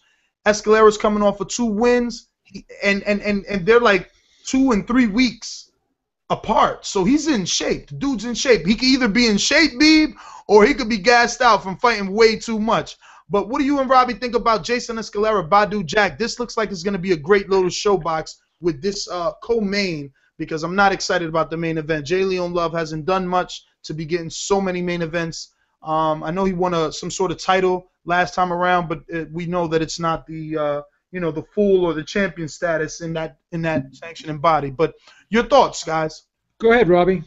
I've been talking for a long time. I think it's going to be a little interesting fight. It'll be interesting to see if Badu Jack comes back and can recover from that devastating knockout. I watched that fight. Right now, I would have to favor Escalera in that fight. Yeah, I see it the same way. I think that Escalera could win that fight, and I think I'd pick Escalera too, because Escalera is a durable guy, and take nothing away from what he did against Rodriguez. He took a beating in there, but he still kept coming and still kept coming. And this kid Badu Jack, we've seen him not only fade in fights, but we've seen him get weaker as the fight went on, and his punch resistance starts to lower, as the fight was on because of stamina issues. So I don't know. I mean, I would go with Escalera due to the just sheer aggression and just his conditioning. Because one thing you can say about Escalera, there's 2 things you could say about Escalera. Number 1, he can punch, and number 2, he's in shape. And I think those 2 things will definitely help him in a fight against Badu Jack, who may be weaker than him in those 2 areas. Yeah. Now man, that's a showbox card. Yeah, that is a showbox card. That's going to be August 30th, and it's going to be in Las Vegas. Also on that card, we're going to have Ronald Garville versus Thomas Falowo. I don't know, never heard of him, but more super middleweights. It's going to be a super middleweight card. On Fox Sports Deportes, we'll also get out of Cancun, Mexico, the return of Pablo Cesar Cano versus Juan Pablo Lopez in a 10-round junior welterweight bout. And we'll also have Roberto Manzanera versus Ricardo Castillo in a 10-round lightweight bout. Edgar Jimenez versus Alexander Karzaz in a 10-round bantamweight bout. An untelevised Marco Huck back in action for the WBO cruiserweight title. Guys, remember to like, comment, and subscribe on the YouTube and share this video, because where else are you going to get a guy, coming off of a loss to come out and take on all callers and all questions and answer things like a man and not give you the sing and dance that Adrian Broner gives you when you ask a tough question. So respect him. Let the world see by sharing this video to everyone possible and liking it to have it be promoted properly that Sean Porter is a true champion, even in defeat. Remember that. Chat room roll call. Let's get to it. We got a lot of you guys out there. We got 2 chat rooms going. And remember, we want you to use the Boxing Voice chat. If you download the app, you can always be on the chat. When the show cuts out at 10 o'clock Eastern time, you can still be on the chat, unlike Blog Talk. So we need more and more of you to migrate. But until then, Adolf Mayweather, thank you for being in the chat.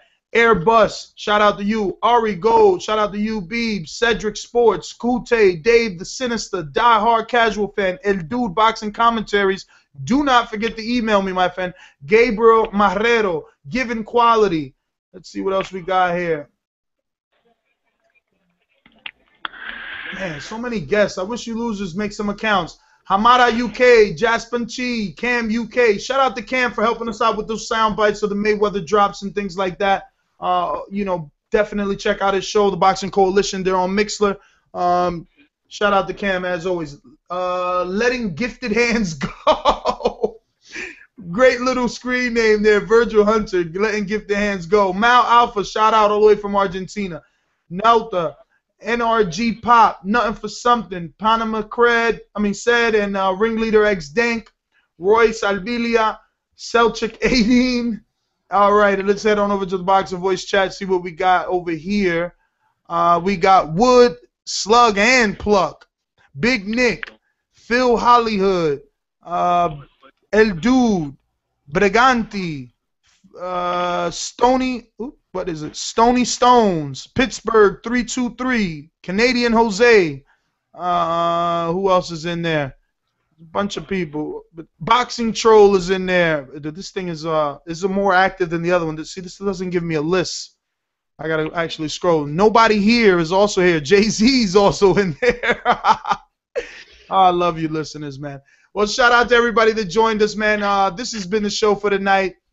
You already know we'll be back Thursday with our previews and predictions. Once again, check out theboxingvoice.com. Also, don't forget the Floyd Mayweather glove giveaway. You already know how to do it. Head on over to theboxingvoice.com. Click on the donate button. $1.40 gets you in the contest. 40 cents goes to PayPal. $1 goes to us to buy more gloves, to get more autographs, and you know, continue things. Oh, we got one last call. I got to get Jersey Sev on the line. Jersey Sev, what's going on, brother? Hey, what's up, guys? I just want to thank you for having me on. It's an honor to be the last caller or whatever.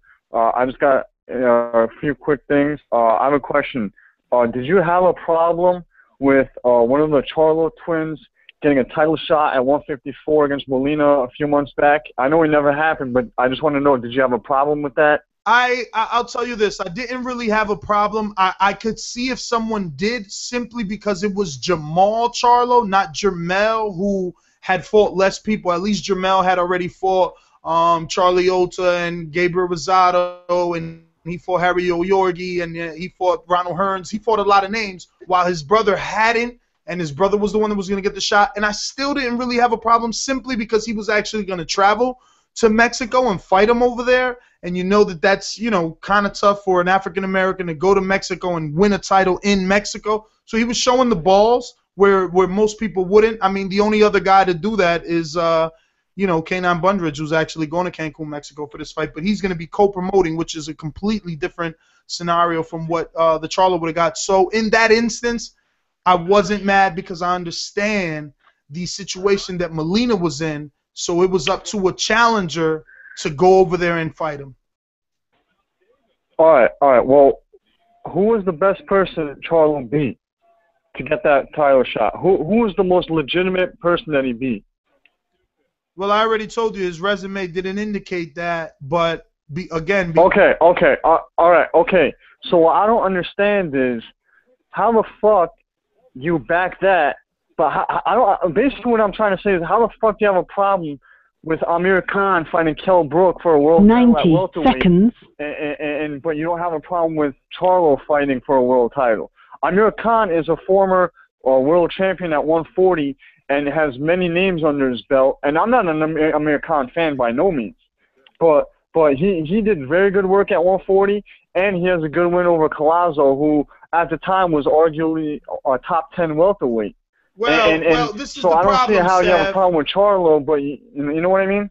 Well, this is the problem, right? 60 and everyone seconds. else that calls in to defend Amir Khan, your problem is that you want to continue to judge Amir Khan off of past fights when he was good, when he was winning. What has he done lately? At least Jamal Charlo had fought guys in his division who weighed what they were supposed to weigh and were ranked in that division. Khan didn't do that. He just got his first ranked fighter with Louis Collazo, okay? Yeah, which is a lot more than Charlo ever did. Well, Jamel Charlo fought Antoine Smith and Hector Munoz. I don't even know who that guy is. I don't even know who that guy is. Orlando Lara, same guy that Keith Thurman and Paulie Malignaggi fought. I mean, oh yeah, Paulie Malignaggi stopped him, right?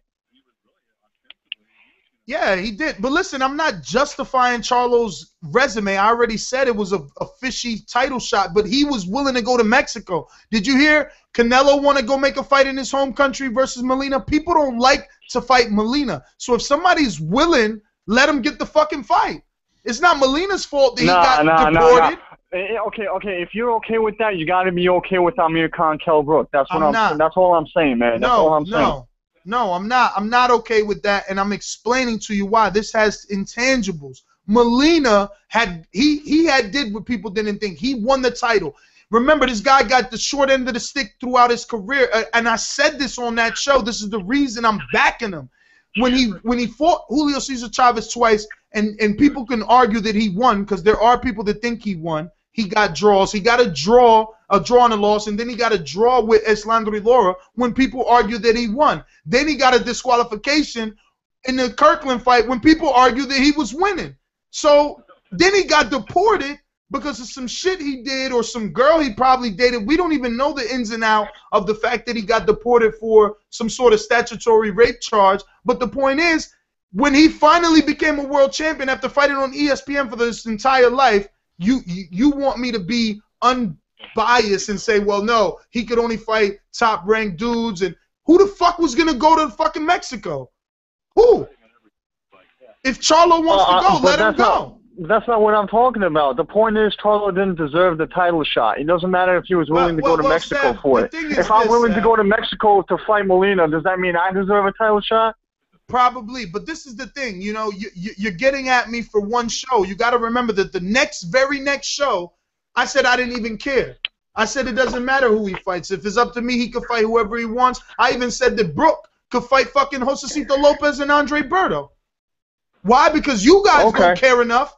You guys don't care enough, so I'm not going to turn blue. I'm not going to turn blue telling the world that Khan shouldn't fight Brooke because he doesn't deserve it. He doesn't deserve it. At 147, he hasn't done anything to get a shot. He's probably not even ranked in the IBF. Good. So if Khan doesn't deserve it, neither does Charlo. That's all I'm saying. You can't pick and choose who you want to accept for a title shot or not. If you don't want Amir Khan fighting Brooke and you don't think he deserves it, that means you shouldn't be back in the Charlo fight either. You know. Well, but anyway, the reason why I was caught, Again, like I said back in the beginning, I backed it, but with an asterisk. I said, like, you know, people ain't going to fight him anyway, so whatever. He's all the way in Mexico. I said that. It's not like I didn't say it. It's not like I had my palm. Yeah, Charlo's getting a title shot. No. My whole thing was, ain't nobody else going to Mexico to fight him, so if somebody wants to go, let him fucking go. All right, okay, I understand that. Okay, but the real reason why I called was because of this Mayweather situation. Now, as far as like him not knowing how to read, I don't look at him any different as far as a fighter is concerned. Like, I still look at him as the same fighter because that has nothing to do with fighting. And at the end of the day, he's not a professor. He's a professional boxer. But this is the thing. This is very, very, very scary. Like, imagine, like, how much, imagine all the people that have taken advantage of this guy without him even knowing. Like, how the fuck is this guy signing a contract if he doesn't even know how to fucking read? And it's so funny, like, how he came back by posting up those 2 checks. Well, the thing is, I found it so funny because those 2 checks that were written out to him by Golden Boy, they weren't even written out in his name. They were written out to Mayweather Promotions. Now that means, you know, I don't know who's cashing those checks, because I guess whoever is working at Mayweather Promotions is cashing those checks and giving Floyd whatever the fuck he wants, and he's getting away with. And basically, what I'm trying to say is this guy's getting fucked over 100%, and there's nothing he can do about it because he can't even fucking read. And he thinks he's cool by posting up those 2 checks that aren't even written to him. And for those of you who don't know, in boxing, this is how it works. Now, if a boxer is really smart, which most of the time, you know, they're not, the checks are written out directly to them in their name. Now, 80% of the time, that's not the case. What happens is, when a fighter gets paid, the checks are usually written out to their managers. And when they sign with the manager, the manager makes them sign a contract, you know, which allows the manager to receive checks on the boxer's behalf. And so what happens is the manager gets the check, takes his cut, and pays the boxer whatever the boxer gets. Now, if the manager is honest, he takes the fighter's check, takes his 7% or whatever it is, and gives the boxer his just due. Now, if the manager is sleazy, he'll take the check, cash it, and give the fighter whatever the fuck he wants, which happens a lot. Now, but this situation is even more fucked up, because this check isn't even going out to his manager or to him. It's going out to a company that he supposedly runs or owns, which we all know is definitely not the case, because up until a few months ago, Mayweather Promotions was not even a real company. And so they probably had a DB, like doing business as name, you know, they probably had that. So that's how they were able to write the checks out to that company under that name. But this guy's, it's just, I think it's hilarious. This guy's a fucking clown. And when he retires, I'm not going to be surprised that, you know, this guy's going to end up broke. I mean, it's ridiculous, and that's all I got to say, man. Well, all right, Jersey Sev. Well, like I said, guys, you know, this has definitely been the show. We'll be back on Thursday, same bat time, same bat channel. Remember to check out all our affiliate links and help the Boxing Voice stay on the air, and visit our website with the latest and greatest news. As you can see, we've been doing very hard work. Definitely shout out to our new guy, Josh. Man, he did some killer work on that Mike Jones fight. Actually, Big Man, we might as well spend a couple of more minutes on this Mike Jones thing. Mike Jones was supposed to come back, dude, and he got knocked out by Lex Ruger's guy. They stopped this fight. Jamie Herrera scored an upset here. And Mike Jones did very well. Miguel Diaz, same cut man of Manny Pacquiao, was highly upset this fight wasn't stopped in favor of Mike Jones in the beginning, when Mike Jones had Herrera out on his feet. What did you think of this? Because I know that you purchased this this pay-per-view for only $9.99. Well, I paid $15 for it, unfortunately, but it was still a good show. But you know, I thought Herrera was done. He looked very hurt after the second round, and he got knocked down again, I believe, in the third. So I just thought that he was done. But the thing about Mike Jones is, I mean, we're all built a certain way due to genetics, and that's just the way it is. We can't do anything about it. But for whatever reason, you know, Mike Jones, when he gets hurt, he has a hard time coming back. He's not the most resilient guy in the world, and most people really aren't resilient when you're getting caught with shots like he got caught with or whatever. But a lot of fighters are different. You know what I'm saying? Fighters are used to getting hit. Fighters, you know, they build up a tolerance to it. Mike Jones is who he is. It's like this. You take a Ferrari. It's fast. You can handle well. Beautiful car, right? It's a performance car. But it gets in an accident, that fiberglass body is going to crash. You take a pickup truck. Maybe not as sleek. Maybe not as fast. Maybe not as you know, able to handle as well as that Ferrari. But when that truck gets in an accident, it's going to stand up to that accident and not crumble because it doesn't have a fiberglass body. That's how this fight was. You had a guy who wasn't as fast, wasn't as sleek, couldn't handle himself as well in terms of movement, but he still had some basic skills.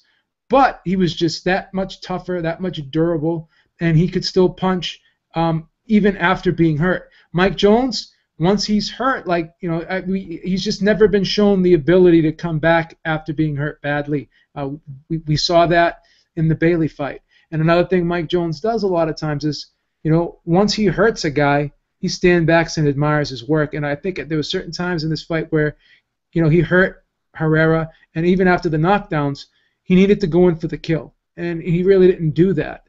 And I always question his stamina because he paces himself, but there are times when you think he'll go in for the kill when he hurts a guy, and he still is very cautious. So, you know, Mike Jones has the basic skill set, but there's just some deficiencies to his game that I don't think he may be able to overcome. I don't think he's going to be able to become more durable. I don't think that he's going to be a guy that's going to be that marathon runner in there that's going to be able to fight a fast-paced fight for 12 rounds. I just don't think he's built that way, you know. And I think, you know, if you know, he's going to fight, he may have to fight at a methodical pace. And you know, the thing is when he hurts a guy, you know, he goes in there and blows his wad just like he did against Carras. And if that guy's still standing at the end of the barrage, then he doesn't have much left. And I think that's in the back of his mind now when he's fighting guys after he hurts them, that, hey, you know what, I don't want to blow my wad like I did in that Carras fight.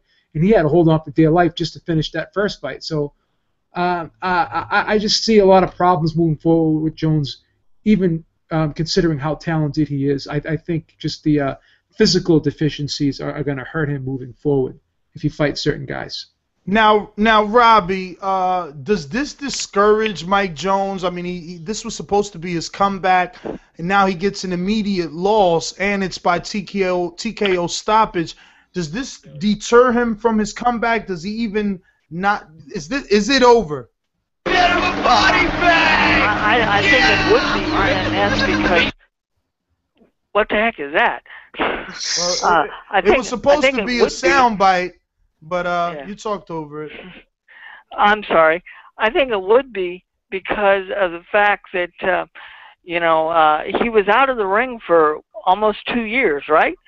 And you know, this was a fighter that he was supposed to, you know, use as a tune-up, and if I was him, I'd be questioning, and if I was his advisors, I would be questioning whether he should continue. But one more thing I want to say, I want to give props to both Ken and Sean Porter for coming on this show and being able to talk about a difficult night that they had, and Ken answering our questions like the true champion that he is. And here we all criticized both Ken and Sean for, you know, the performance that they put on, and now we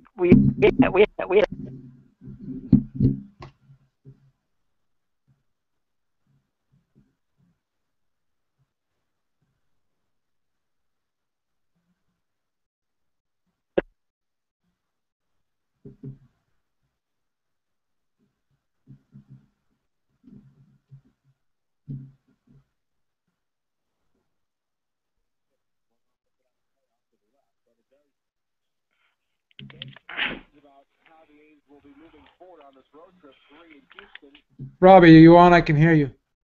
Yeah, I'm on, Habib. I stopped talking because, you know, I figured that you or Ness might have something to say.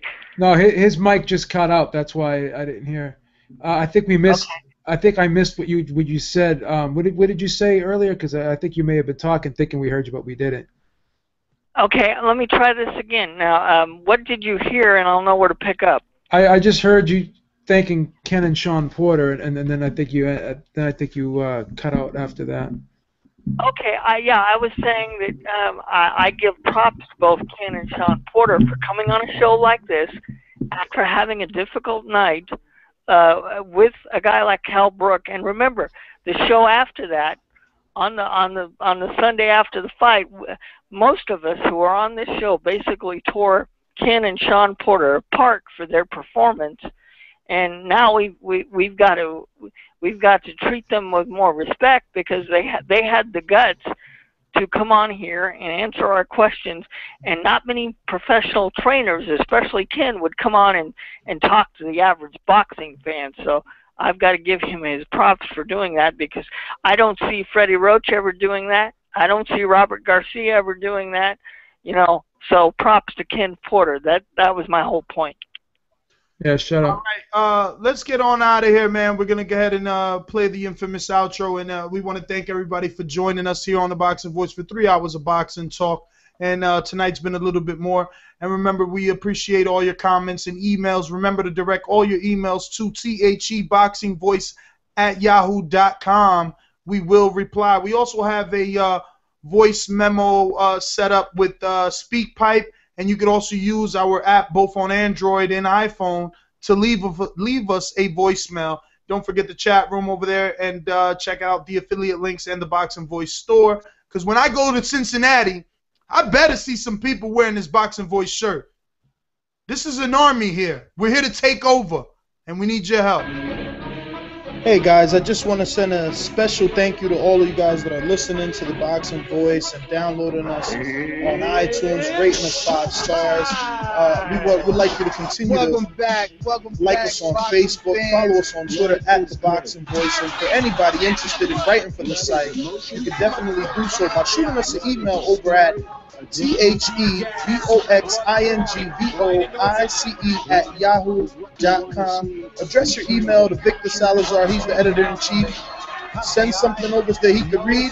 If he likes what he reads, you're part of the team. And remember, leave a 5-star review. You're already part of the team. Later, guys. Till next episode. Thank you for using Blog Talk Radio.